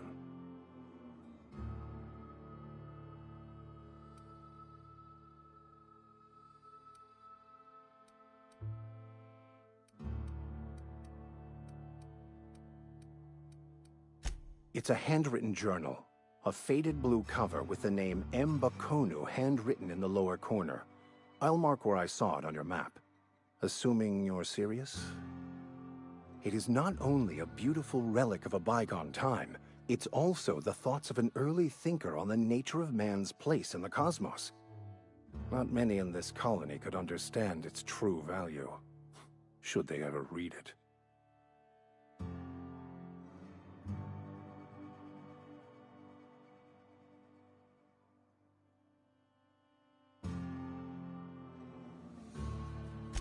Thank you. If you retrieve it, you can always find me here.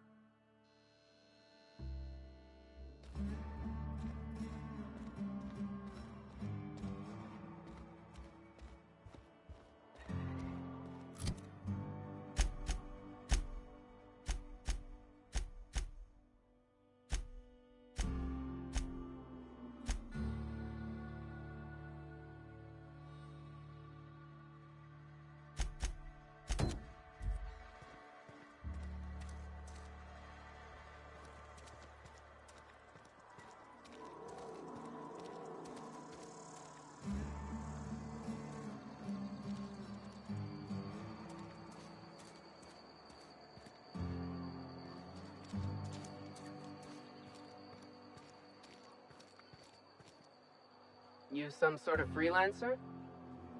Got my sights on you.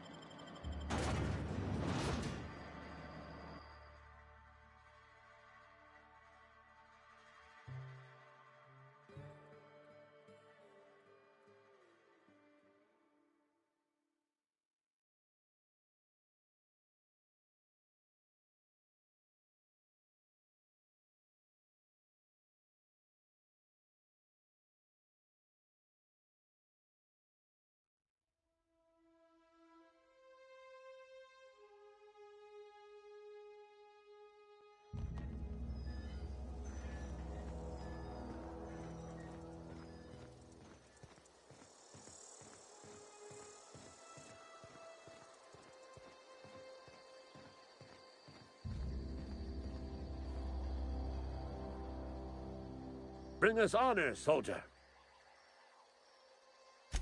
Feast your eyes, soldier. This here's a genuine Spacer's Choice injury customizing unit, designed to deliver a lethal blast of electrical discharge. I call it the Hand of the Law.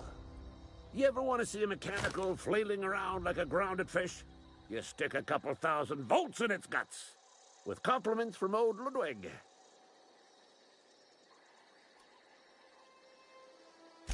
Time's come for you to journey down into the black heart of the enemy's camp. I'm talking about the old geothermal plant. Unfortunately, the old plant lies outside my board-given jurisdiction. You'll need to get a passcode from the boss, Reed Thompson.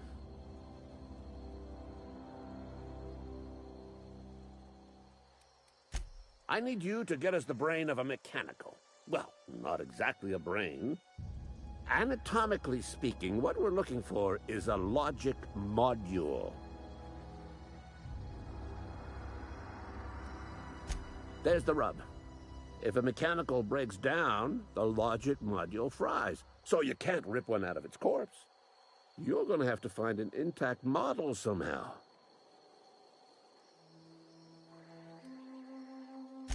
I don't reckon so. I work with gears and pistons and such. Stuff you can put hands to. Computers and mechanical brains are outside my ken. You know, she names the mechanicals she fixes. Calls them Bess and Clancy and so on. You keep a careful eye on her. Could be a sympathizer. If you die horribly, I will pour out a can of 0G to your memory.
Here we go!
Easy.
Wanted to poke around in here. Searching for unauthorized person.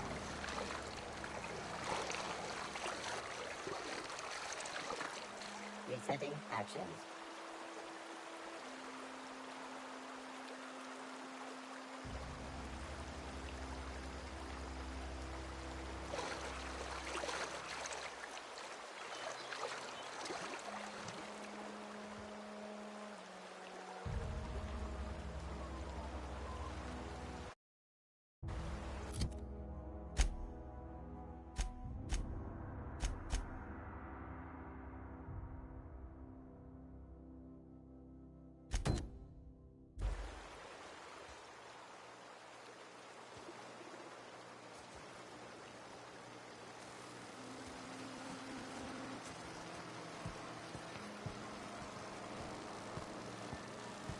Unexpected.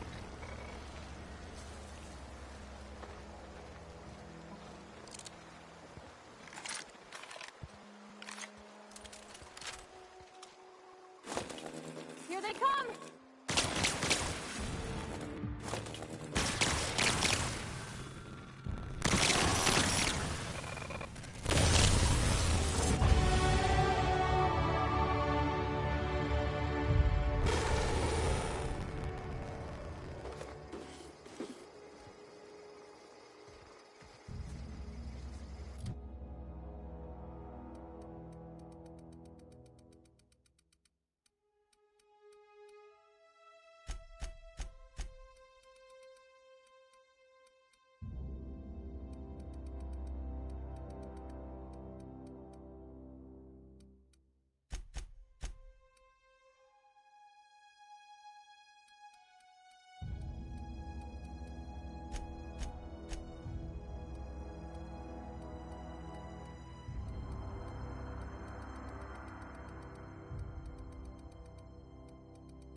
Nice.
Yeah, huh?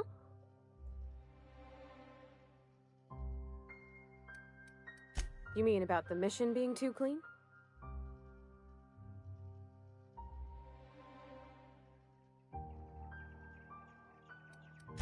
There was a kind of a thing with a vending machine when I was 12.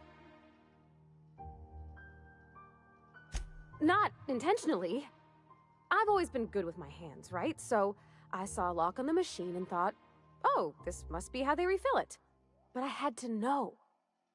So I did my thing, and next thing I know, there's a couple hundred bottles of 0G rolling out the front door and into the road.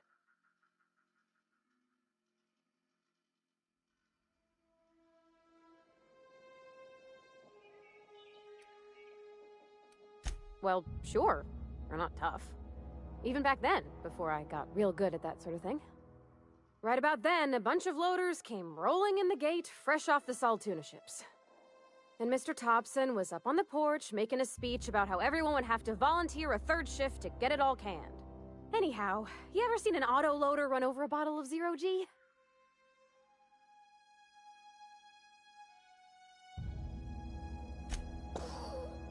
Exploded all over Mr. Thompson. One bottle after another as the loaders went by. I was just shy of working age, so Dad had to pay all the damages. Moreau's still angry at me. I can laugh about it now, but I just about puked up my guts in terror in the moment. That's the one time I ever made Mr. Thompson look a fool.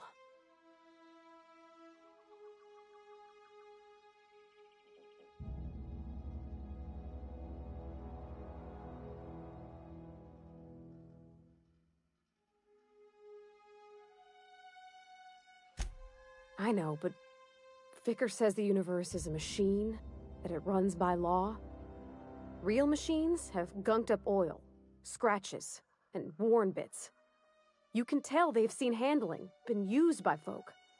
The machine Vicker sees is one ain't never been run. It's not for people to live in. It's something on a museum shelf, under glass.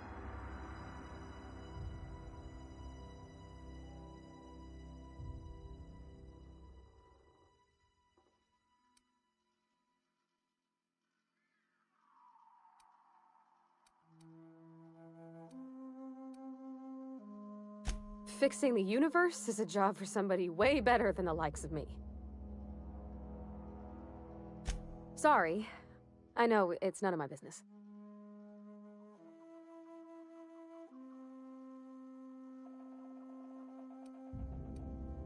It's not like I think it a failing, mind. It's just I live right across the road. Most nights I watch folks out my window. When they come in here, they might be happy or sad. Mostly they're tired. When they leave, they're mad at themselves. Or they stumble into the alley and I listen to their hearts breaking. Am I? Well, it's just normal to me. Why isn't everybody else, I wonder?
Mr. Thompson said to talk with Miss McDevitt before doing anything here?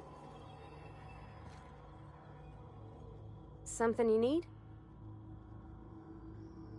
That's on account of how I never met her. I don't rightly know. She was in another division of the Spacer's Choice family. She worked in the Vale a few months, sorting the cannery computers. Her contract said any kids she had, expected or not, belonged to her office from the time of conception. So when I was born, I got sent here. It's sensible. Dad just fixed machines. She did some kind of crazy math, high-level stuff. Better to raise me on his time than hers.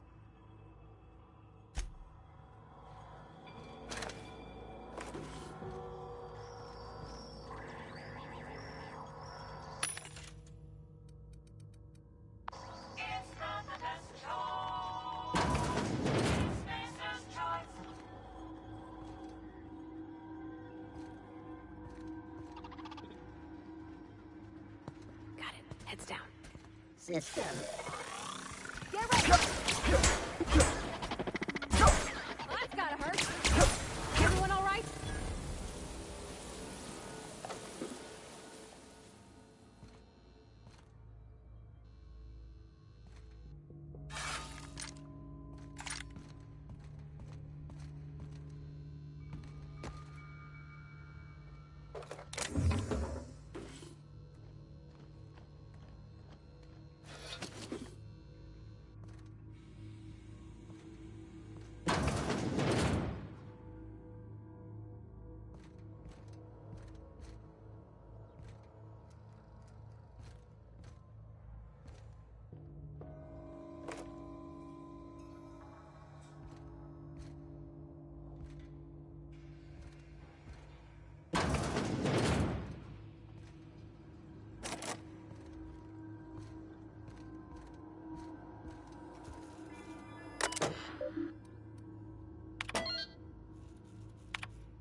rest of them.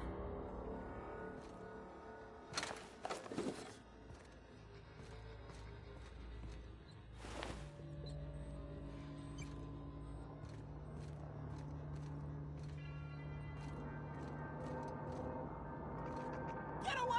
No, no, no, just leave me alone.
Self-diagnostics complete.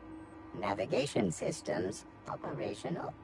Combat systems operational. It's not the best choice. It's the spacer's choice. Hostile actions towards spacer's choice mechanics are contrary to logical directive. Conclusion: all hostile automechanicals must be defective in compliance with spacer's choice policy. All defective automechanicals must be permanently dismantled. Please allow me to assist. Affirmative. Mechanicide protocols loaded. Awaiting confirmation.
Easy.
Heading out. Sure.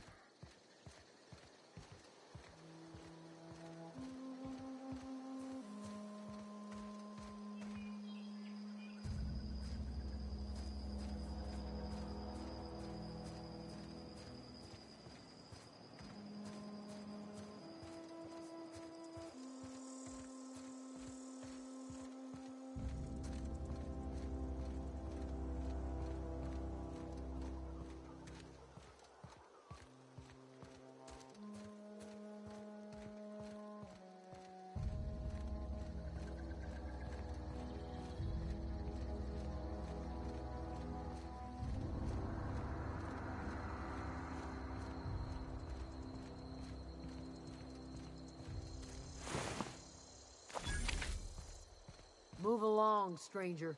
We don't want any trouble.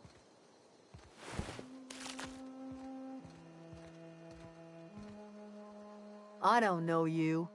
Whatever you're looking for, it ain't here. Move along. Answers, huh? You must be one of those philosophicals. Already got ourselves one of those.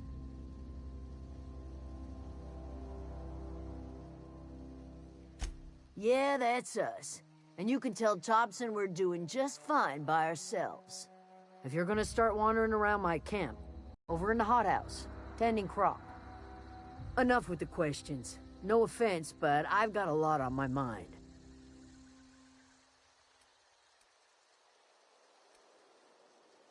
Well, look at you, buzzing around the aether with your very own ship. Rest of us gotta make do with the ground at our feet. No, I'm sorry. That was unworthy of me. Lady named Zoe went missing some nights ago. Just up and vanished without a trace. Now I'm pacing around wondering if marauders got to her.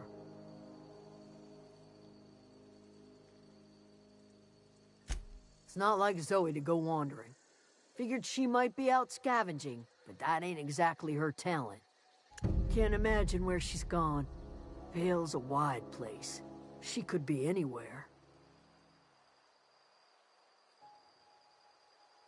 Could do without the gallows humor. I'll tell you what I can. Vex me. If she told anybody, they ain't telling me. I'd check her room, but I got yelled at for snooping once already.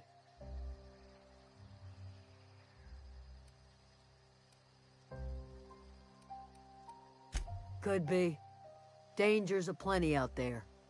No telling why marauders would steal somebody like Zoe. Got no useful skills far as I could tell.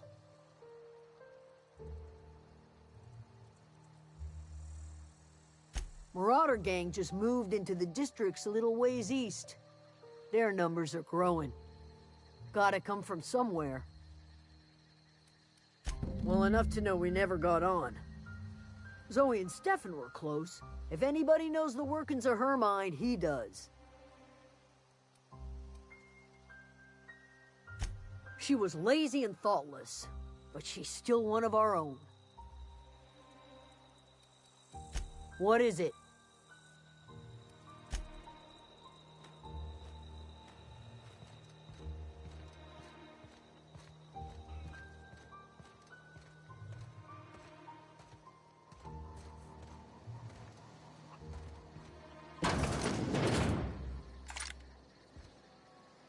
Keep your wits about you, friend.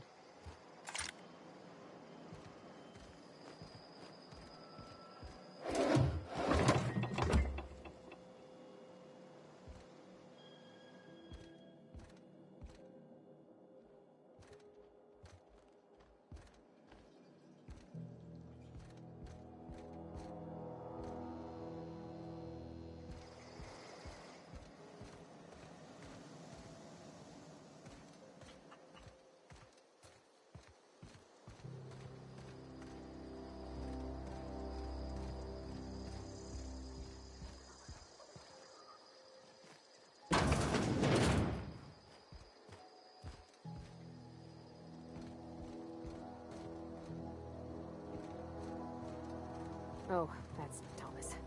He used to follow me around before he left the cannery. Something you need?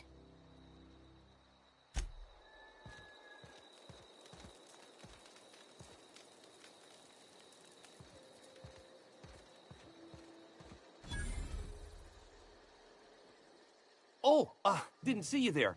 I was just occupying myself with a little engineering. Whoa, Miss Parvati. You're, how are you? Hi. Hello. Are you, are things safe out here? How are you keeping? Great, just great. I've been trying to keep stuff running, just like you. Only I'm not so... Wait, they didn't kick you out, did they? Oh gosh, no, I'm just along with this fella here. Are you from town? I mean, you don't exactly look like you're from town.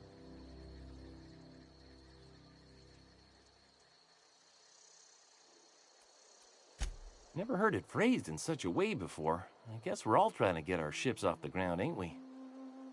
Sorry, I just wasn't sure if you were from town or if you were one of us. Something's been chewing at me, you see.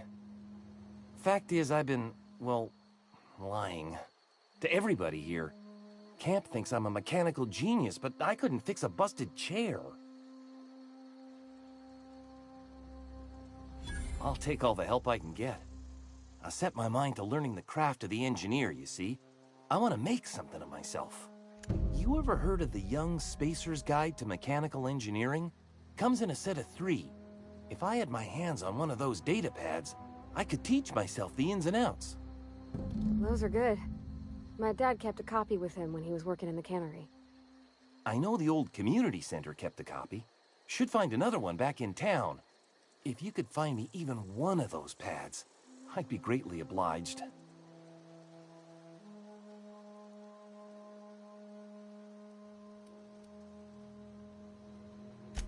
I wish I knew. I wagered the town had the full set once upon a time. Where the third's gone, I can't say. Would you?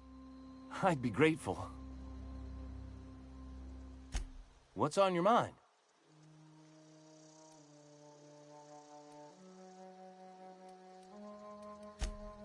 Luck, mostly. Nothing's needed serious repairing yet. Nothing's broken down that we can't just replace with something scavenged from the outskirts. Oh, I can swap out a water filter or charge up a battery and go on pretending I know what I'm doing, but the moment I'm asked to do any real engineering, I'm in trouble. Couple months. This camp's my home. People you see milling about, they're my family. At least I think of them that way. I owe them my life. Would have died in the wilderness if they hadn't chanced upon me, starving and delirious. We all left the cannery for one reason or another. Me? I was let go, mostly on account of my incompetence. I mean, I was incompetent. I couldn't even survive on my own. Grace found me, Adelaide took me in, I've been on my feet ever since. You weren't incompetent. You just didn't fit the cannery. Not like here. This place had a U-shaped hole, and now it doesn't. You could stay, you know. Here. I'd be happy to... I mean, we could really use... this isn't coming out right. If you want, Adelaide would make a place for you.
If you're hungry, there's meat turning on the spit outside.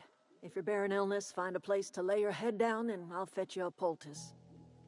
Whatever your troubles with Edgewater, leave them at the gates and be welcomed here. Any questions, dear?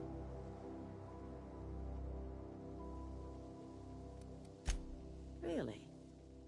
Now that you mention it, you don't have the look of an indentured laborer about you. Not nearly enough despair in your eyes.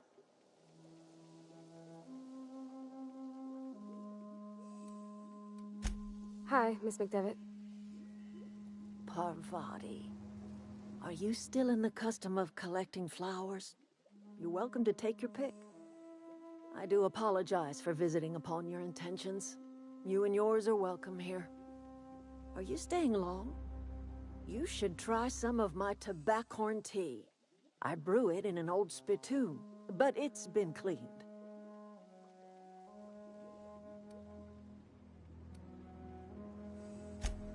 Reed Thompson? You here on behalf of that cold-eyed reptile? Let's hear it. What's Reed's idea of peace, then?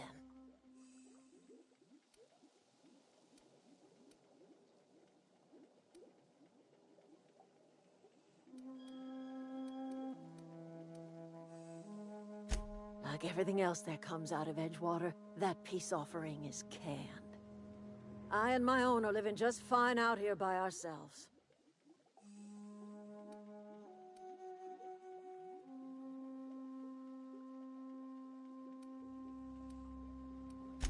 You're doing this for Reed?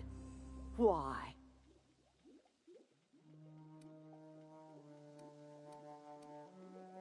Cannery's got a regulator. You want ship parts, you ought to rip them out of the cannery's guts and leave us be. If you're going down to the plant, you should divert power away from Edgewater and toward our end of the grid. Think about it. You'd be liberating an entire town from a lifetime of service to that odious cannery. Seems the sort of thing a hero would do.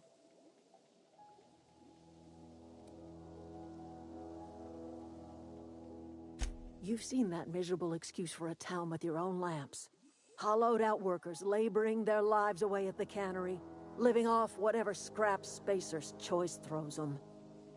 You know that's true, don't you, Ms. Holcomb? Your father died of overwork.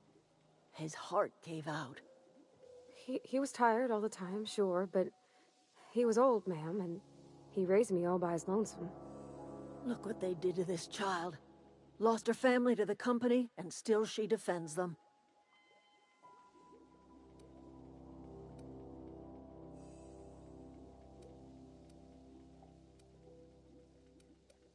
Life in Edgewater grinds to a halt. The cannery shuts down, workers desert in droves, and our own little camp grows and thrives.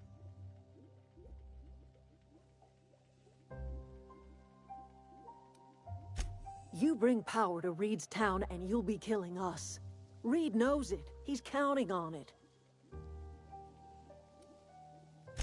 I trust you will listen to your conscience.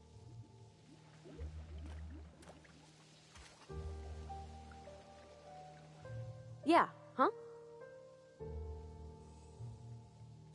He's just interested in fixing stuff. He always used to follow me around, asking me to explain what I was doing. Like a puppy. I'm just glad he's alive. That he's okay. I mean, when Mr. Thompson said he was fired, we all expected the worst. If he wants to learn about engineering, we should help him get those data pads he wants. I'd like to do that for him.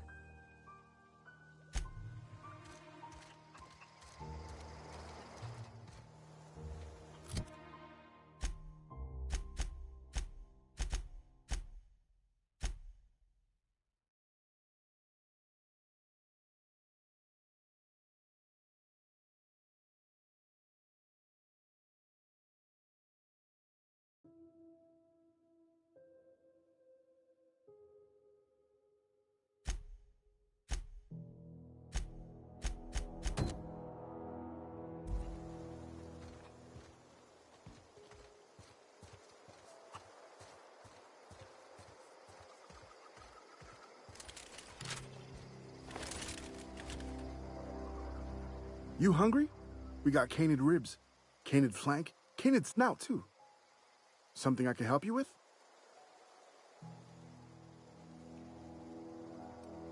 Fresh off the limb, and that includes canid meat.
Something I can help you with?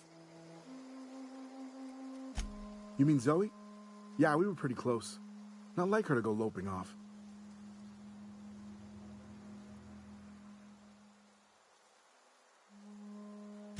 Zoe and I were gonna watch the serials, as is our custom. She never turned up. I looked around, but she was nowhere to be found. You sound like some type of corporate fixer asking all these questions. Zoe was always obsessed with this serial. Masked Marketeer. A scion of Byzantium turns to banditry and teaches his marauder companions the wisdom of free market economics. Shame she up and vanished when she did. I had a surprise lined up for her. The other day I got my hands on a genuine copy of the latest Masked Marketeer. I was gonna surprise Zoe with it, but she was gone the next day. Can't say I recall Zoe ever acting strange. Well, except for her habit of writing things down on scraps of paper. She called it journaling, but I think it's just plain odd.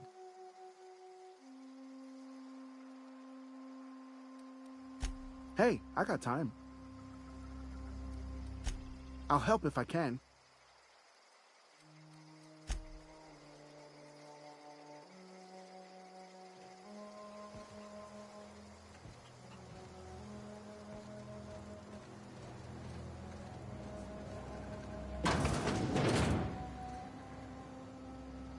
If you're hungry, Stefan's got supplies.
What is it?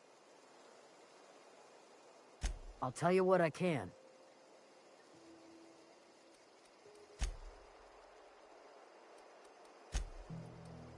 What is it?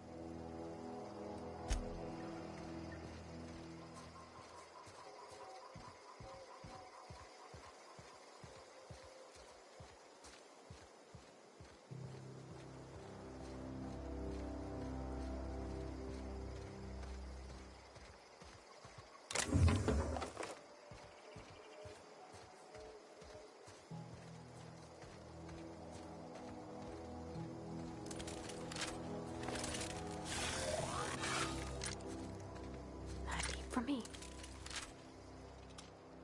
Here we go!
I don't know anybody who ever came out this far.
Nice.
Wow, you crossed them all off, like some sort of heroic accountant running down a list. Teach me your ways.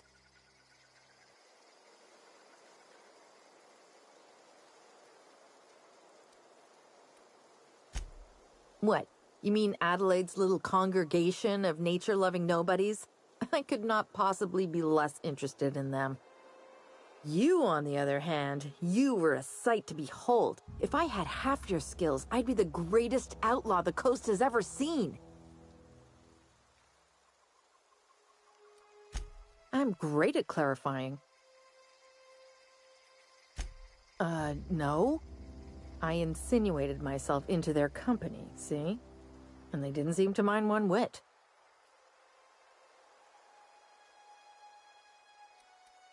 I got kicked out of Edgewater on account of falling sick with plague and stealing some medicine to treat myself.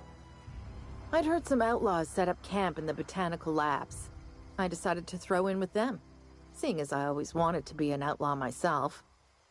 Instead, what do I find but a bunch of former workers camped out around a greenhouse? I couldn't just go back to the cannery, so I was stuck with them.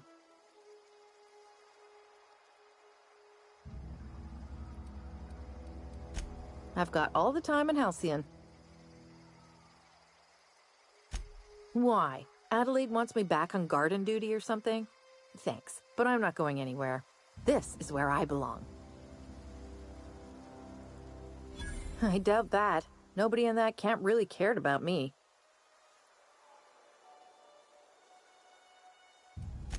Wait, you're telling me he's got a copy of The Mass Marketeer? Why didn't you say so? I'll take my stuff and head on back, I suppose. Grace is gonna be glaring knives at me, so I've got that to look forward to.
end this quick.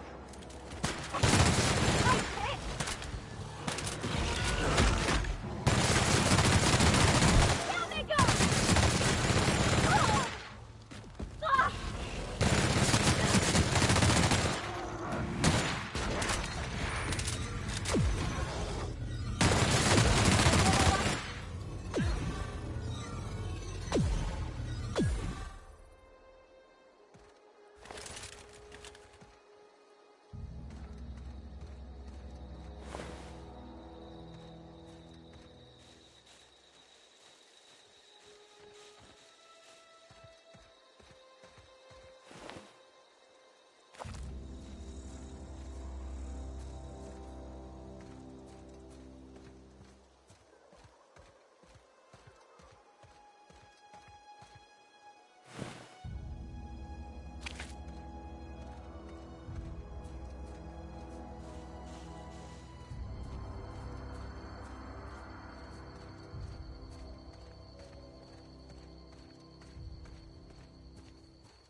I cut my own hair.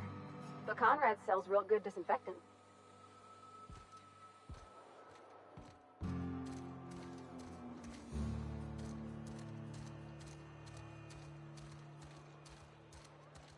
Friend of mine died a couple weeks.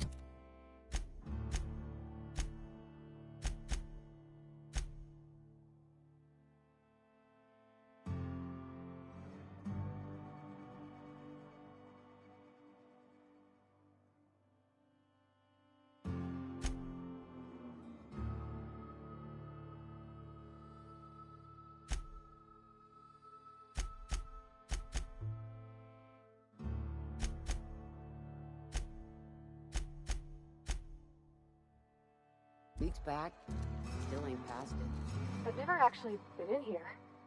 Seemed scary. Something to report? We pay by the finger. What do you have for me? Gil Antrim. Real name, Guillaume. Duly processed by a freelancer on behalf of Spacer's Choice. I remember him. Was just a kid last I saw him. Shame. I'll just need your signature here, here, here, here, and here. Got any more fingers for me? Mabel Burgess. Age 37. Right or left-handed? Let's just say no longer applicable. I remember Doc Burgess. Conducted my physical every fiscal quarter.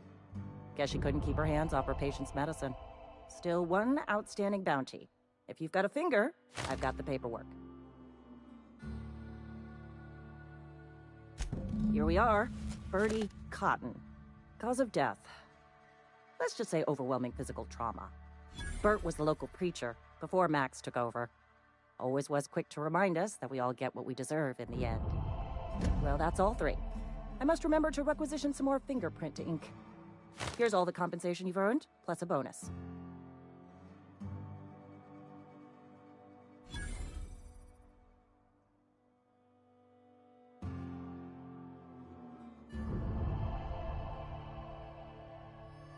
You've done such a bang-up job hunting down our former workers that I thought it only proper to deputize you. Congratulations. Let me stop you there. It is official Spacer's Choice policy that all Marauders, regardless of prior affiliation to the Spacer's Choice brand, no longer qualify as our people.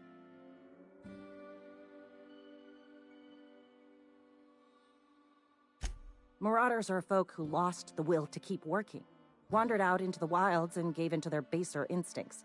Not everyone's cut out to work in Edgewater. Some turn deserter, some turn marauder. None of them get my sympathy.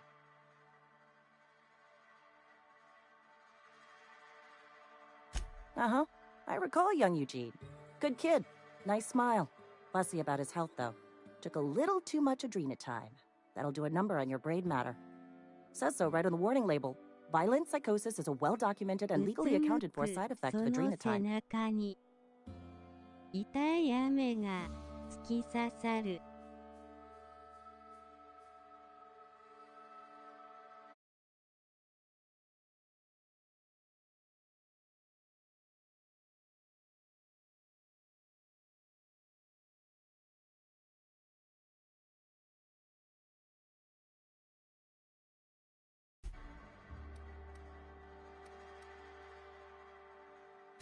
What's on your mind?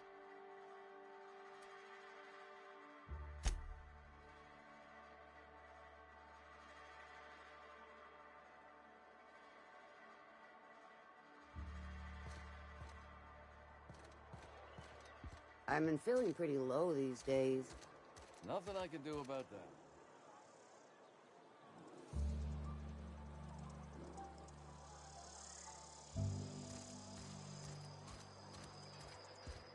This is where the magic happens. Well...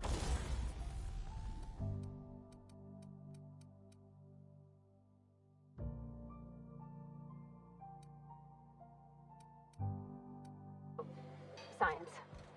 But it still happens.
Any progress on that matter we discussed? Please get it. A religious text deemed heretical by the OSI is an unsafe object at large, though I understand why a collector would desire to possess such a rare book. Appreciation of the written word outside monthly periodicals is virtually unknown here.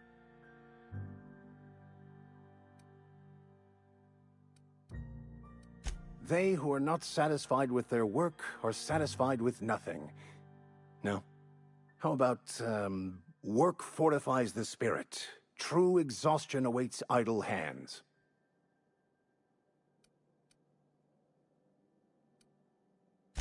Selling? No. It is free for all who seek it. I'm sorry you don't find these tried and true words of wisdom to your liking.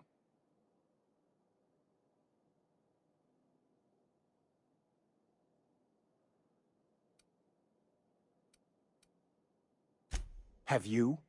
These people need something, anything they can grasp to survive. Delving into the metaphysical minutiae of the grand plan would be nonsense to them, if not worse.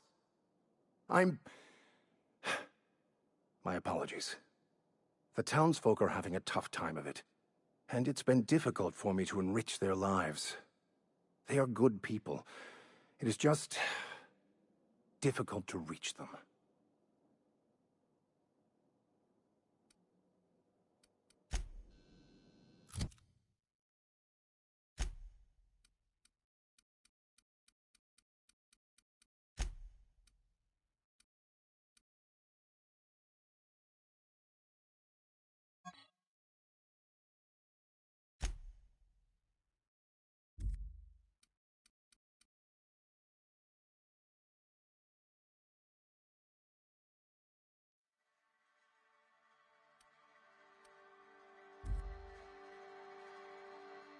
Any progress on that matter we discussed?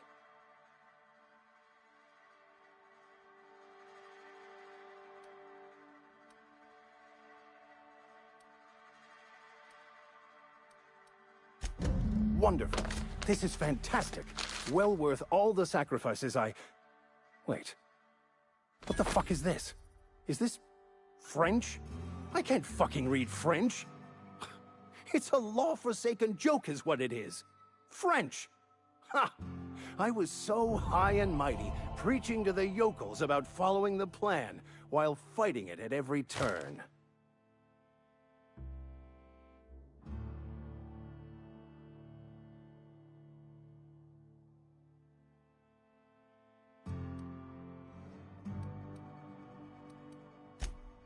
Well, yes. But I assure you, it was not for personal gain, only for the greater good. I've spent my life searching for the keys to unlocking the secrets of the universal equation that underlies the plan. I had hoped this book held some of those answers. I became so desperate, I even got myself assigned to this plague-ridden backwater to find the damn thing. All the time and suffering I've spent. Wasted.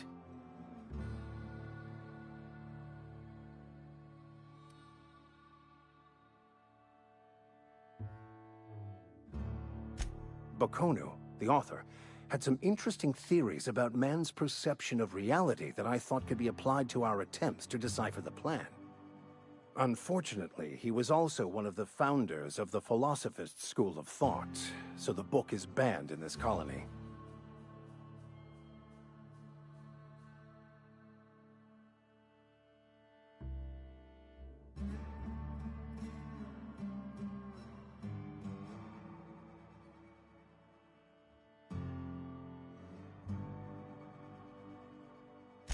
Philosophism's a false religion that stands in contradiction to almost everything we know to be true.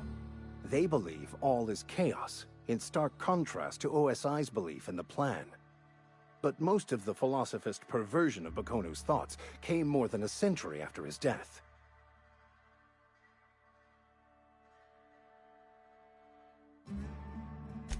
The story of my life.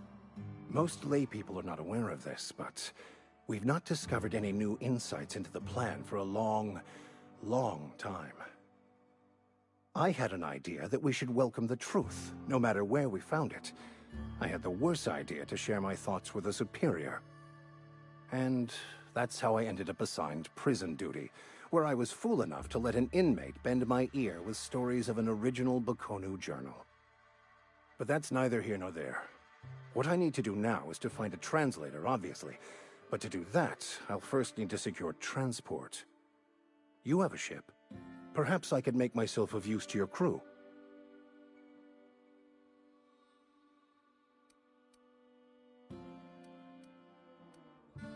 Free spiritual counseling, someone to watch your back, not to mention a grown-up in the party. I'm 28. Exactly. I'm pretty handy with a toss-ball stick, or any blunt instrument, really. I'm also a passable gun hand, if it comes to that. I can usually talk my way out of conflict, though. Oh, I'm fairly competent at hacking computers as well.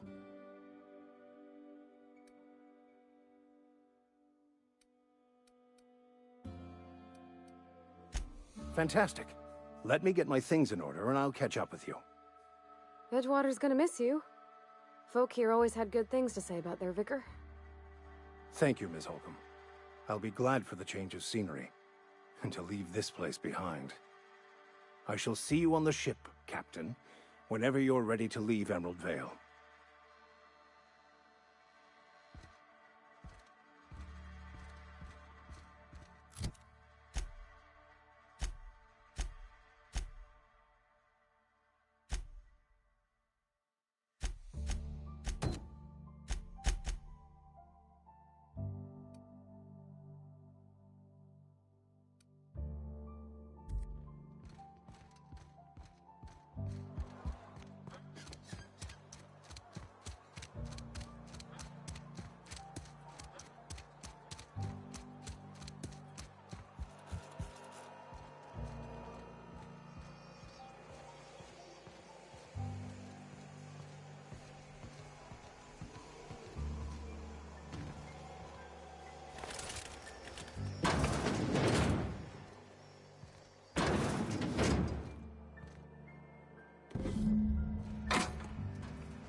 Bring us honor, soldier. Bang up work, soldier. You're a credit to your uniform. Oh, that reminds me. Gotta look into getting us a uniform. So this is it, then. The key to humanity's victory over the mechanical hordes. I would reward you with the gratitude of the Resistance, but I'm guessing you want something tactile. So here's a couple of bits for your trouble, and a little something to remember me by.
What is it?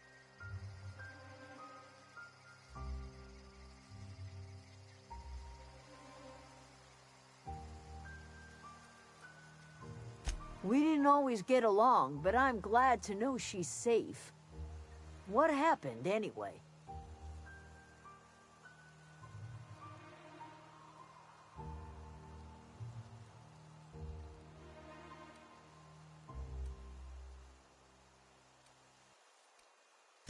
Zoe joined up with a band of marauders. Zoe. The same Zoe who doesn't know a barrel from a trigger. Well, I've heard stranger things. You pretty much did my job for me. Least I could do is pay you for your trouble. Let me know if I can do something for you.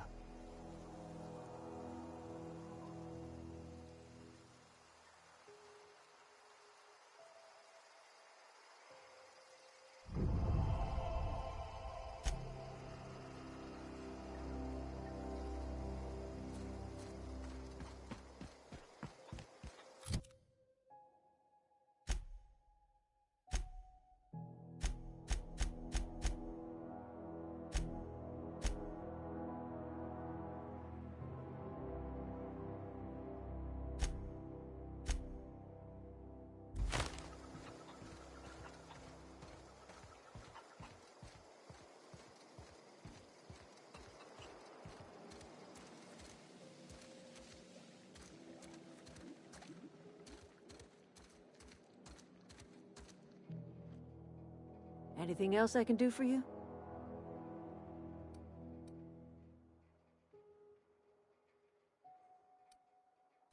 I am getting old, you know. These two lamps of mine are not as bright as they once were. Or I might have seen you for what you are.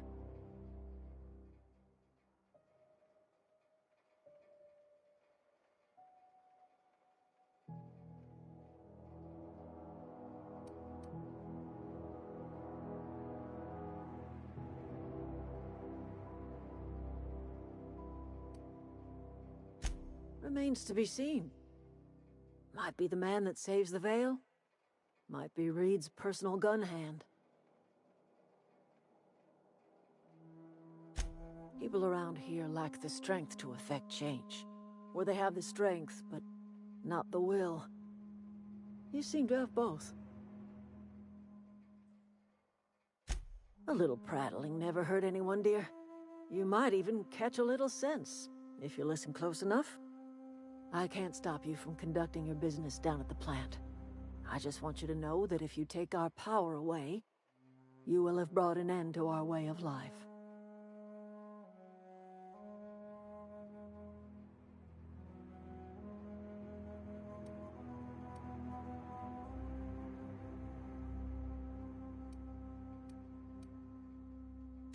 Not under Reed's watch. He and I would come to blows within a day, and he would never tolerate my tending to a garden. This is my home. It will be my home even if Reed cuts our power. Simple as that.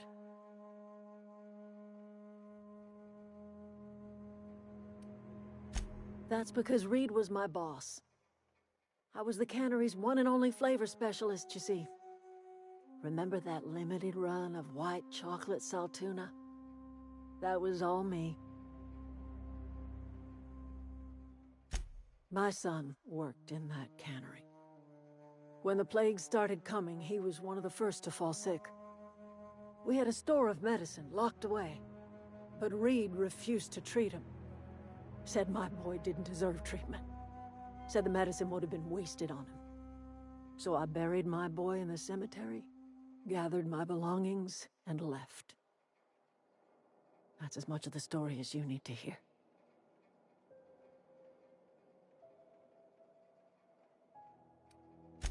A fish rots from the head down. I do not blame the town. I blame the leader.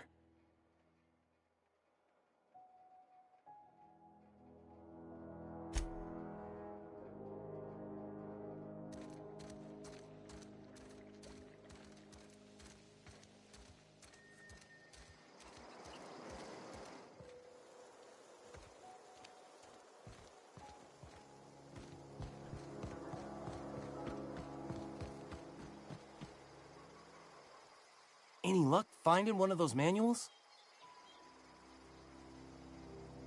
No kidding! Really? Well, which one? Look at that! Building a computing machine out of Spectrum potatoes, a primer. I'm just glad it survived all these years. I appreciate you going through all that trouble.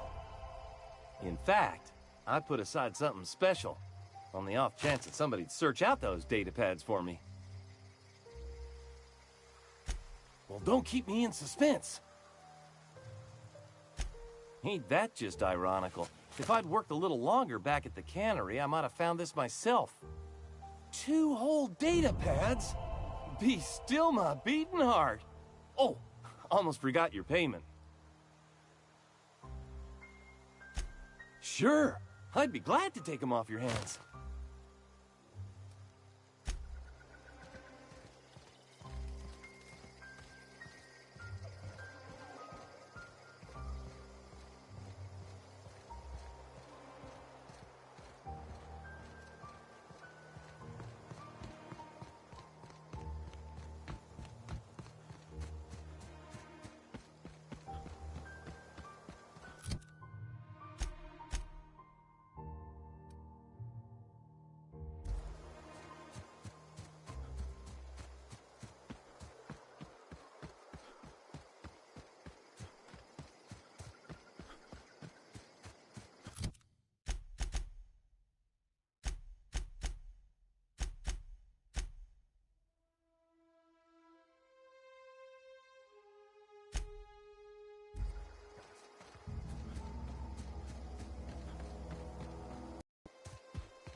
away, Phantom!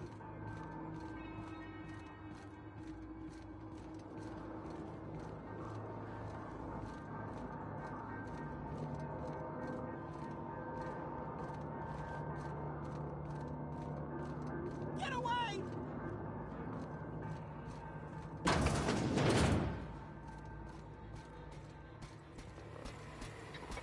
Mind the steam. You're liable to get scalded. Process security, but...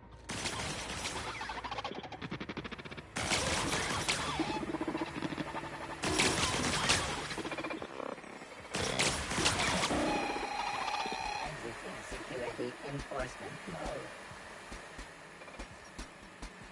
Unexpected. Sweeping the Incoming! area.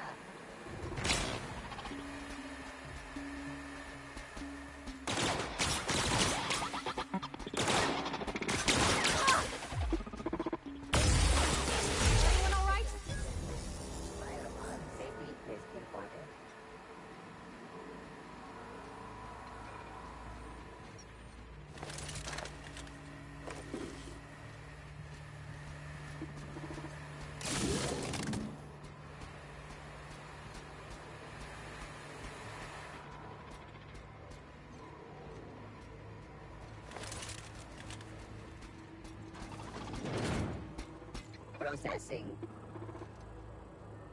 Beginning security patrol. System. Sweeping the area.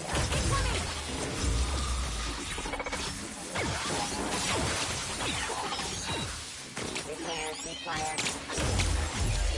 And cleanup required. Oh!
Not real. You're not real.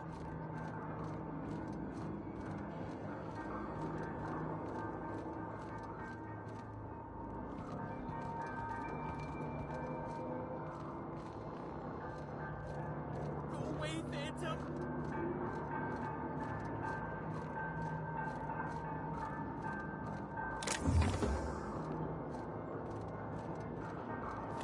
No, just leave me alone.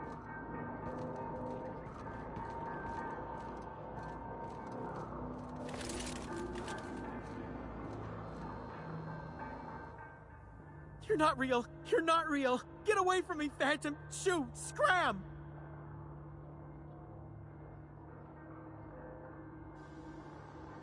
You can talk? The Phantom's never talked before. I knew I shouldn't have eaten that sprat raw. See, Higgins? This is why you must always boil your sprats before ingesting.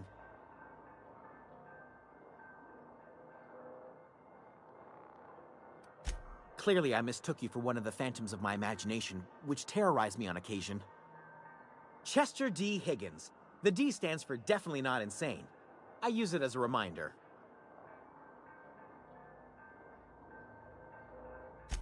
Oh, Higgins has been many things over the years. Sprat Wrangler, Saltuna Critic, Aetherwave Personality, Chairman of the Board, Galactic Defender, Sisty Pig Tycoon. I've come a long way for someone who started off as a simple engineer right here in this plant. I specialized in automechanicals, drones, sentries, repaired them, maintained, upgraded, did it all from my old workroom just over in the next section.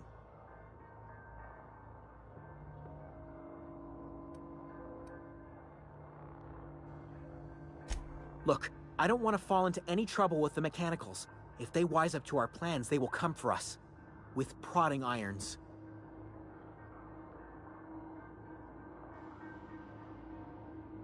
You know, you remind me of myself back when I was an intergalactic adventurer. I discovered a flaw. Their hostility levels were hardwired to maximum. There's no changing that, but you could rewrite their targeting protocol so they attack each other instead.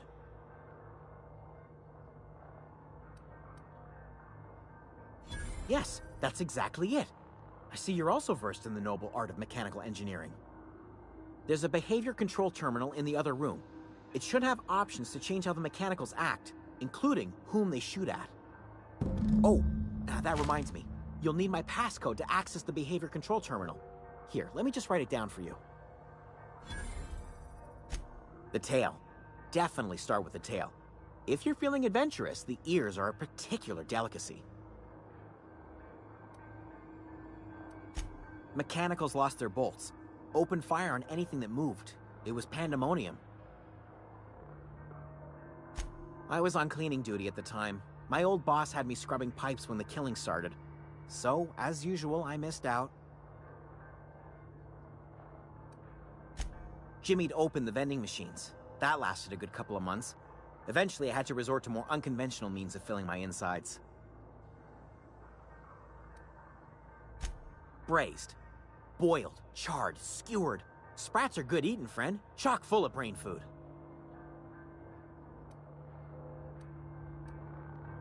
I specialized in automechanicals, drones. Oh, before. Definitely before. Sisty Pig Tycoonery was the apex of my long and storied career.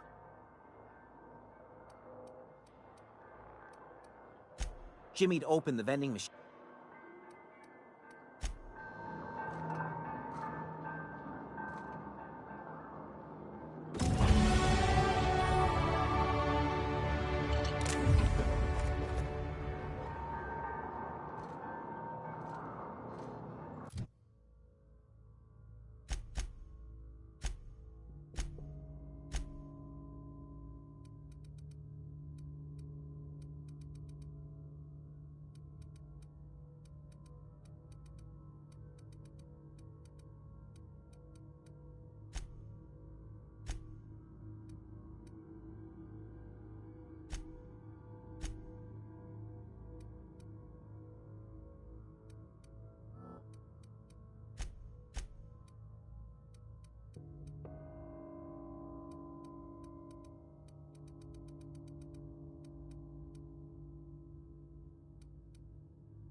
What's eating you?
Gone quiet.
mechanicide protocols currently active. Please do not interrupt.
Once we do this, there's no going back. Hey, mister? Look, I know you want your power regulator and all, but I just gotta ask you. Do you understand what you're about to do? I don't think you should cut off Edgewater's power. I think it would be cruel. I'm sorry. That just sort of came out all at once. Edgewater's hurting. We've been losing workers year after year, and corporate hardly ever sends replacements. There's barely enough Saltuna to fill our bellies anymore. But the town's got some good people in it. Decent, hard-working folk just living their lives the only way they know how. They don't deserve to be punished.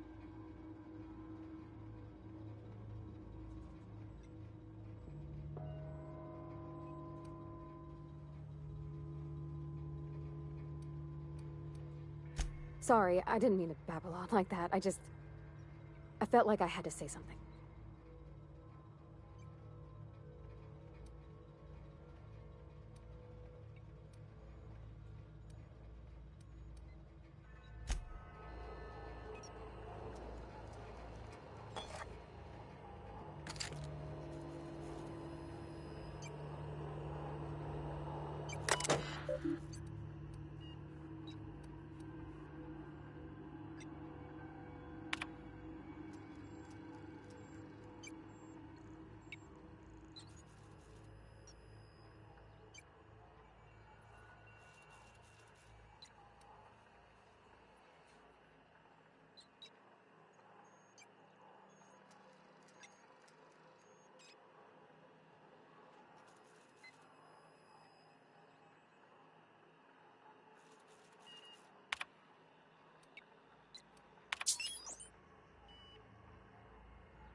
I think you did the rightest thing you could, sending the power back to Edgewater. A lot of people would have suffered otherwise. People I care for, even if they didn't care much for me.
Everybody keeps staring at me. It's not my fault the power's dead.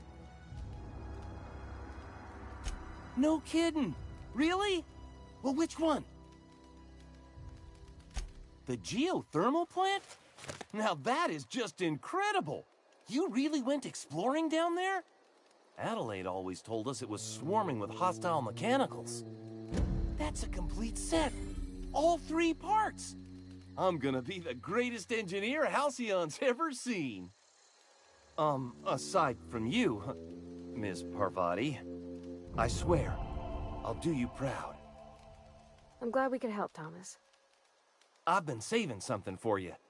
Just a little contraption I found. Should fit right into your outfit.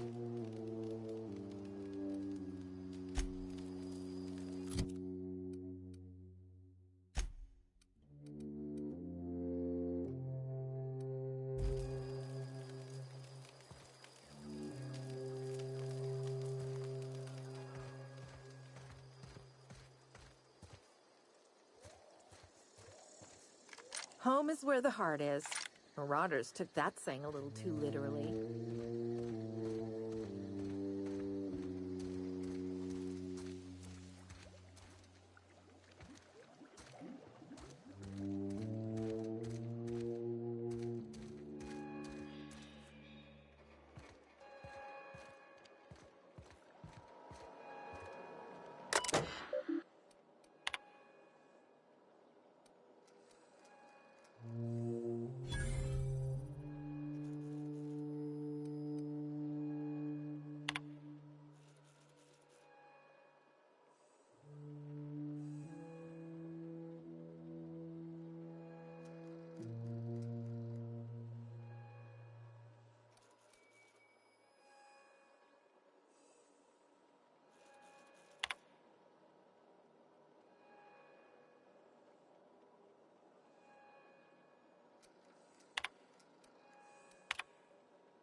What happened?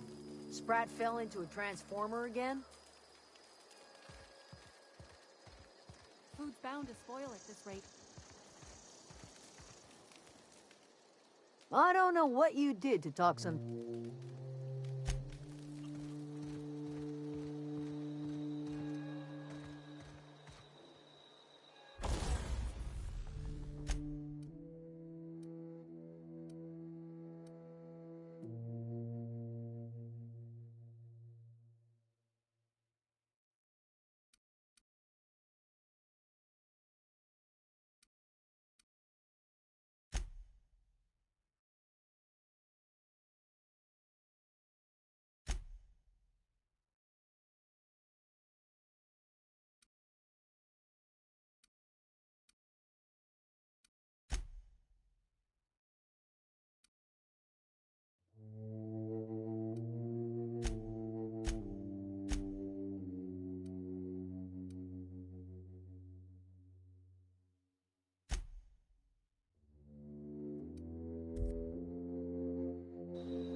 That's the thing about growing old. your eyes start to fail. Elsewise, I would have seen you for the snake that you are, chopped you into pieces and roasted you on a spit. This is all you're doing. Cutting off my power, killing off my garden. Without refrigeration, my food will spoil, and my flock will starve. I want to ask you this in private, away from the eyes of my flock, so they do not see me lose my temper. Tell me, why did you do it?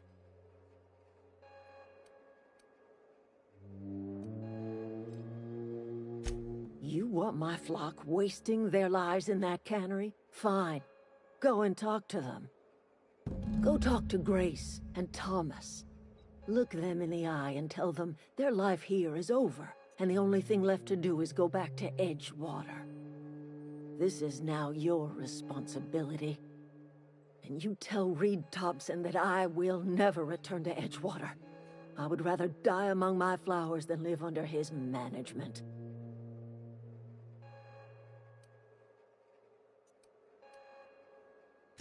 As long as Reed is still in Edgewater, I will not return. Those are my terms.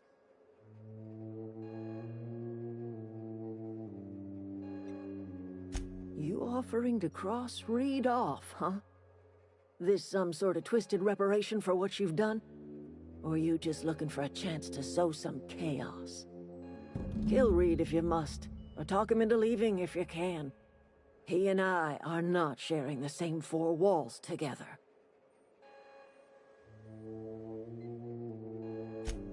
Tell Reed that I can make his people healthy again.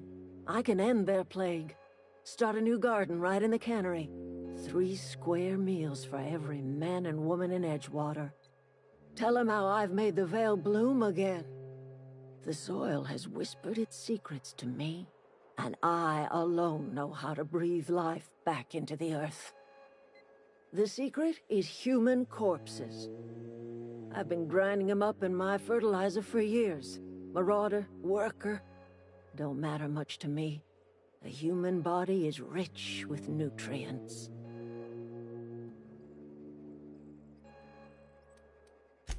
Edgewater's cemetery's got corpses aplenty, enough for a generation's worth of crops.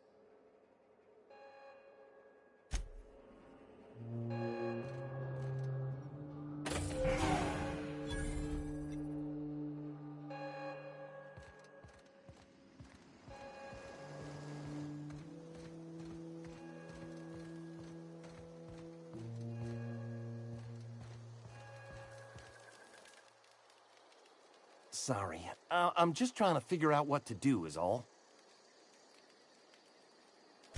I've been thinking about going back. I'm not much use to anybody here. I get sick thinking about working at the cannery. I can't do that again.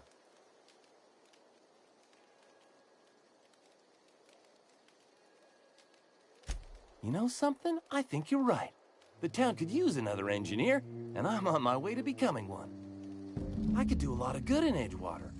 Maybe even keep a garage of my own with a little workbench and my very own toolbox. It's just... Adelaide's never gonna forgive me. Not in 100 years. I go crawling back to my old life in Edgewater, and I'm as good as dead to her.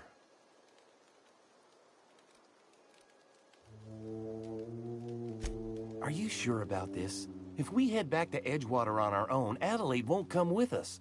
She'll stay here and curse us till the end of her days.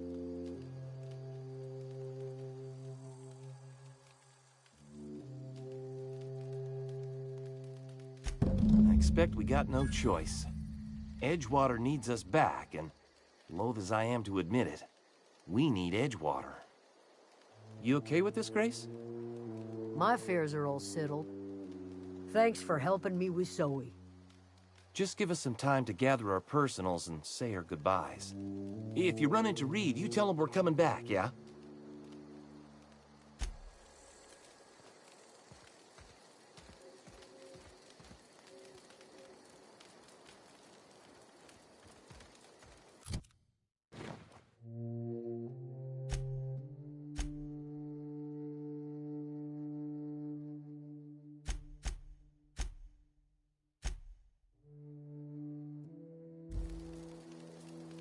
Yeah, huh?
If you're falling sick, I don't want you near me. Don't worry. You think corporate's ever gonna visit? I'm not holding out hope.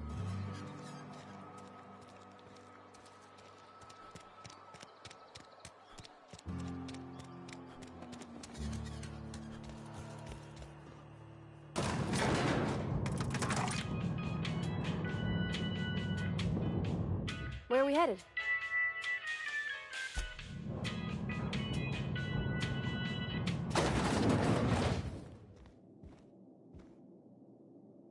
This is a fine day, friend. Power flows through our town like a cool stream of water.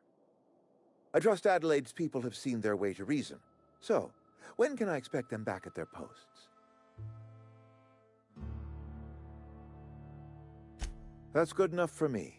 Adelaide and I have a history. Was unlikely she'd ever come back. But hope springs eternal. We are in your debt. I am authorizing you for a discount on all official Spacer's Choice products, courtesy of the people of Edgewater.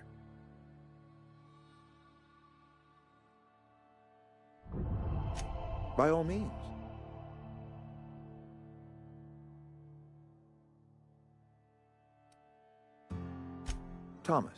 Thomas Kemp? I remember him. Had to write him up for daydreaming a few too many times.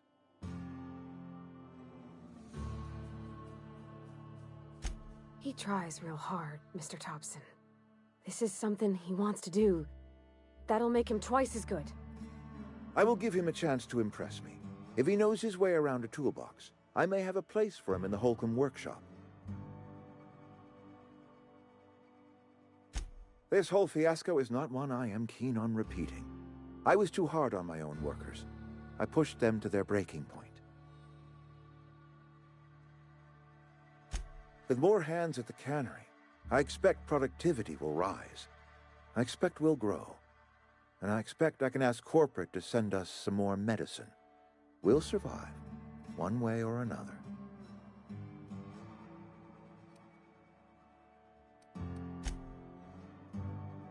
I appreciate what you've done for us. By all means.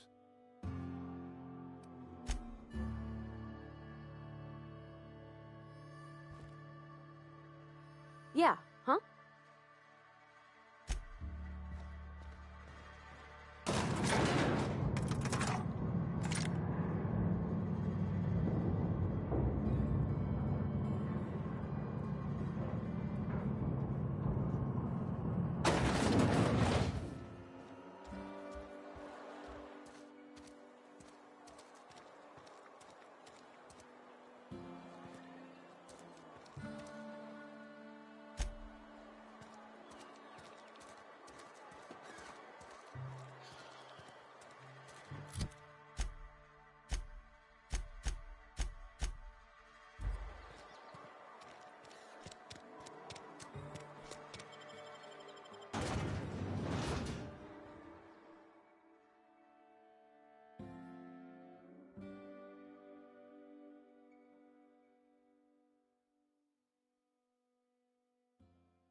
Hey, Miss Parvati.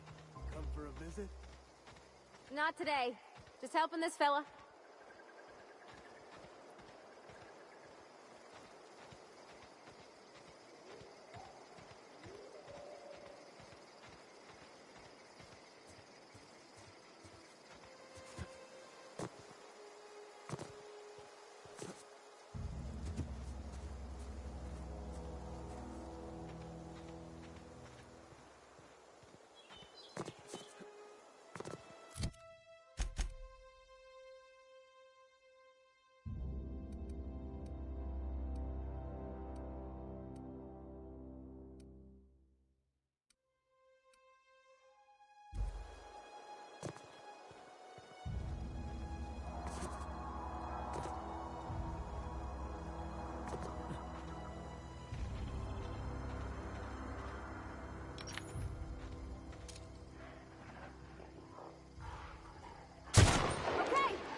him.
Is this your ship?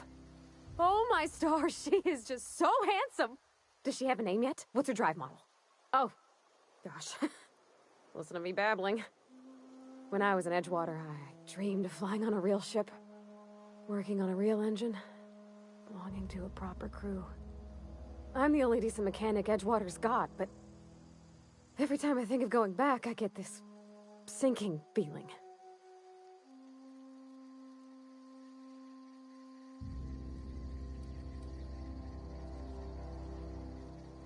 Well, it's kind of you to say that. And you're right. I wasn't happy. I want to ask you something, and you can say no. But can I come with you? I could tend to your engine. I know my G-valves from my catalyzers, and I can keep your ship singing. And if you ever need a pair of eyes watching your back, I can do that too. What do you think?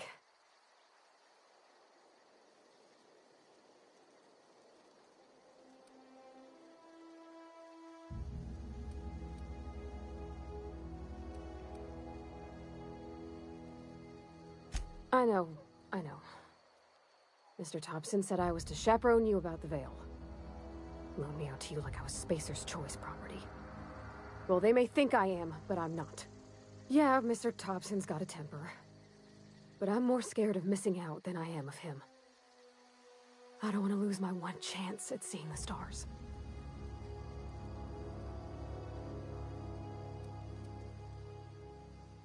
Yes!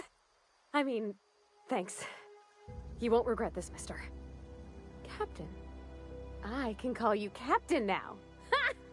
I got a captain. Where are we headed?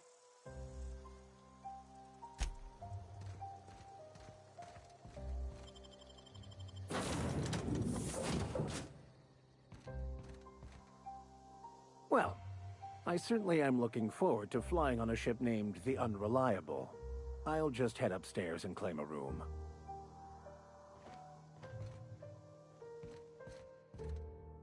Something you need?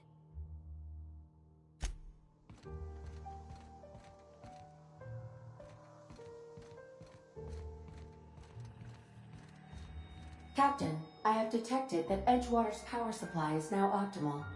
I applaud your willingness to invest your time in the local community. What can I do for you, Captain? Do you know how to install a power regulator? Outstanding, Captain. Your aptitude for engineering will prove invaluable in the event of another catastrophic engine failure. Our engine room is located behind you. Across the cargo bay, up the ladders.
All systems are operating within acceptable parameters. I am prepared to bring the unreliable into low-altitude orbit. This should prove an adequate test of our flight capabilities.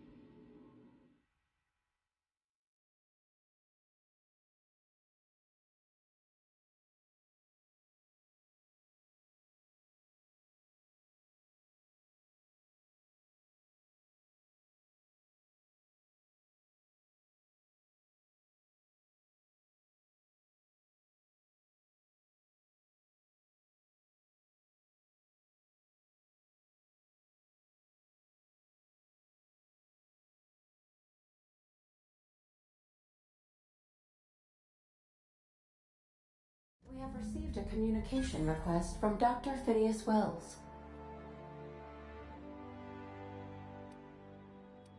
Aha, there you are. Hale and hearty, and captain of your own ship.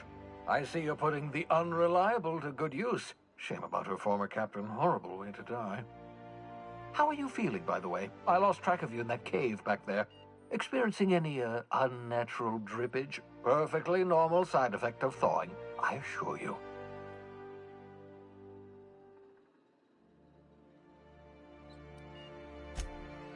Oh, that, yes, that's probably permanent.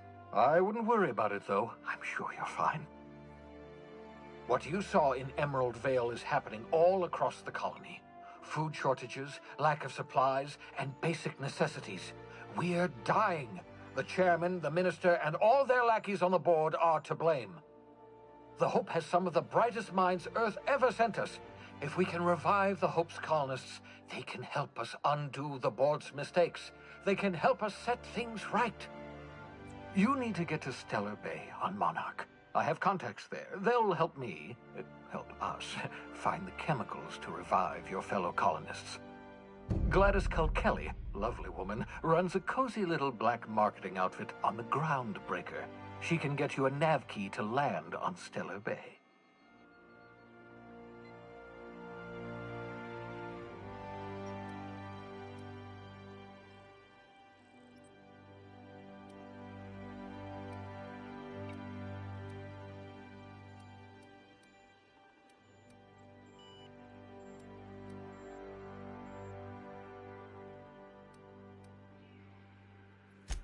Strictly speaking, Monarch is a moon, terraformed badly, and almost completely lawless. You'll love it. Captains don't fly their own ships, you see. Your navigation terminal handles the, navigation. Think of a nav key as a set of flight instructions. The board's been confiscating nav keys for Stellar Bay, so we must rely on unconventional means of acquisition. Hence, Miss Gladys Kelly.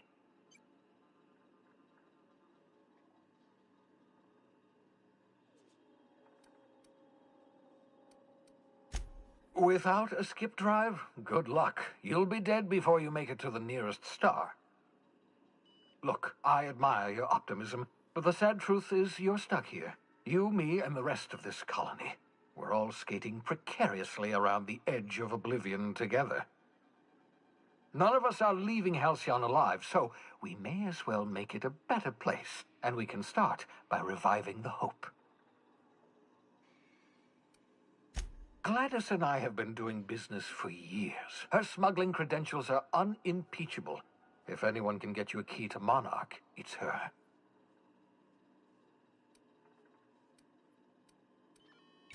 Excellent. I'll send her a wireless. Let her know you're coming.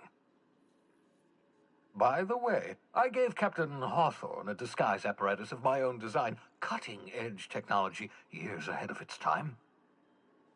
I call it the Holographic Shroud. I'm sure it will prove remarkably useful to you. You'll find it in the captain's quarters. Marvelous device. I'm quite proud of myself. The shroud changes the user's appearance to mimic that of another. It has limits. First-generation technology, you see, but promising. Exciting to see it in use at last. Very simply, the holographic shroud uses biometric information contained on standard identity cartridges to generate a holographic projection around you.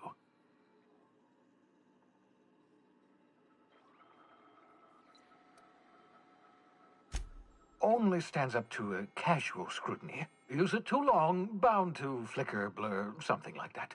Movement makes it more likely. Best used in moderation. When you see guards in your path you can't sneak past, for example. Maintain your distance. Act normal. No running, no jumping. Don't draw their attention. If they pay attention, they're more likely to notice flaws in the hologram. A change of clothes. What is this? Some old spy serial? What inattentive and brainless guard would be fooled by such a shabby disguise? The holographic shroud masks not only your clothes, but your face and fingerprints. It modulates your voice and sweetens your breath.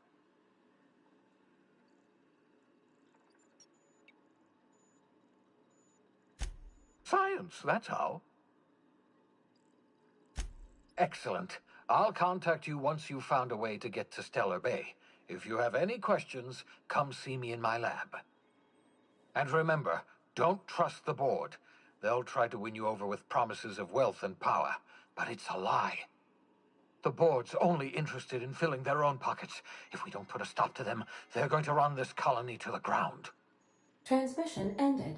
If you are ready to depart, please select a destination on your navigation terminal.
Yes, you caught me ruminating again. Guilty as charged. What's occupying your thoughts?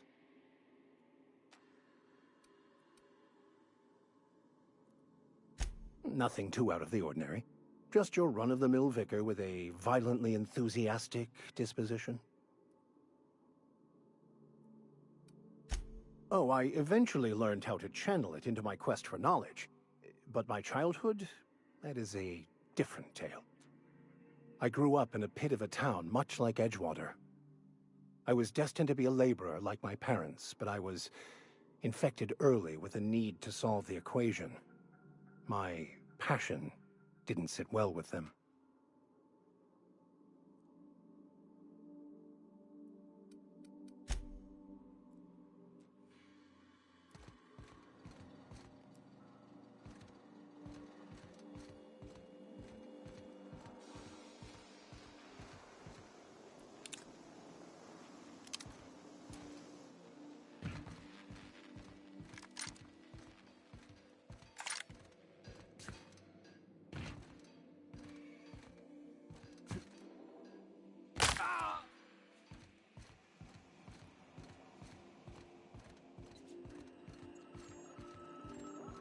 Welcome back, Captain.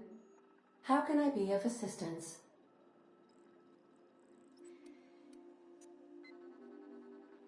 The unit is a cleaning SAM. Hawthorne brought it on board some cycles ago, I'm sure with the intent to modify it, but I've never seen it up and running. Alex likely recorded progress notes detailing his efforts to modify SAM. If you check the terminal in your captain's quarters, we may be able to determine what work remains in order for SAM to properly operate.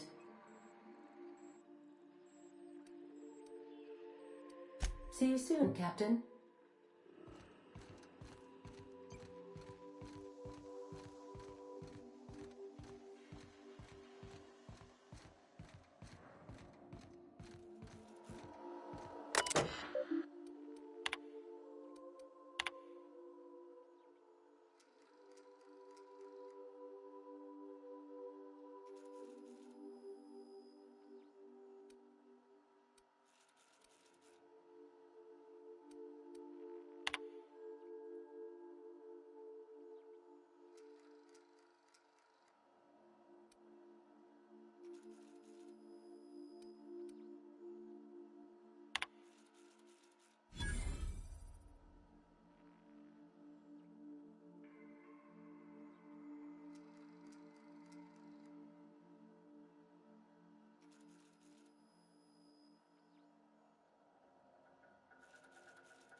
Make yourself at home, Captain.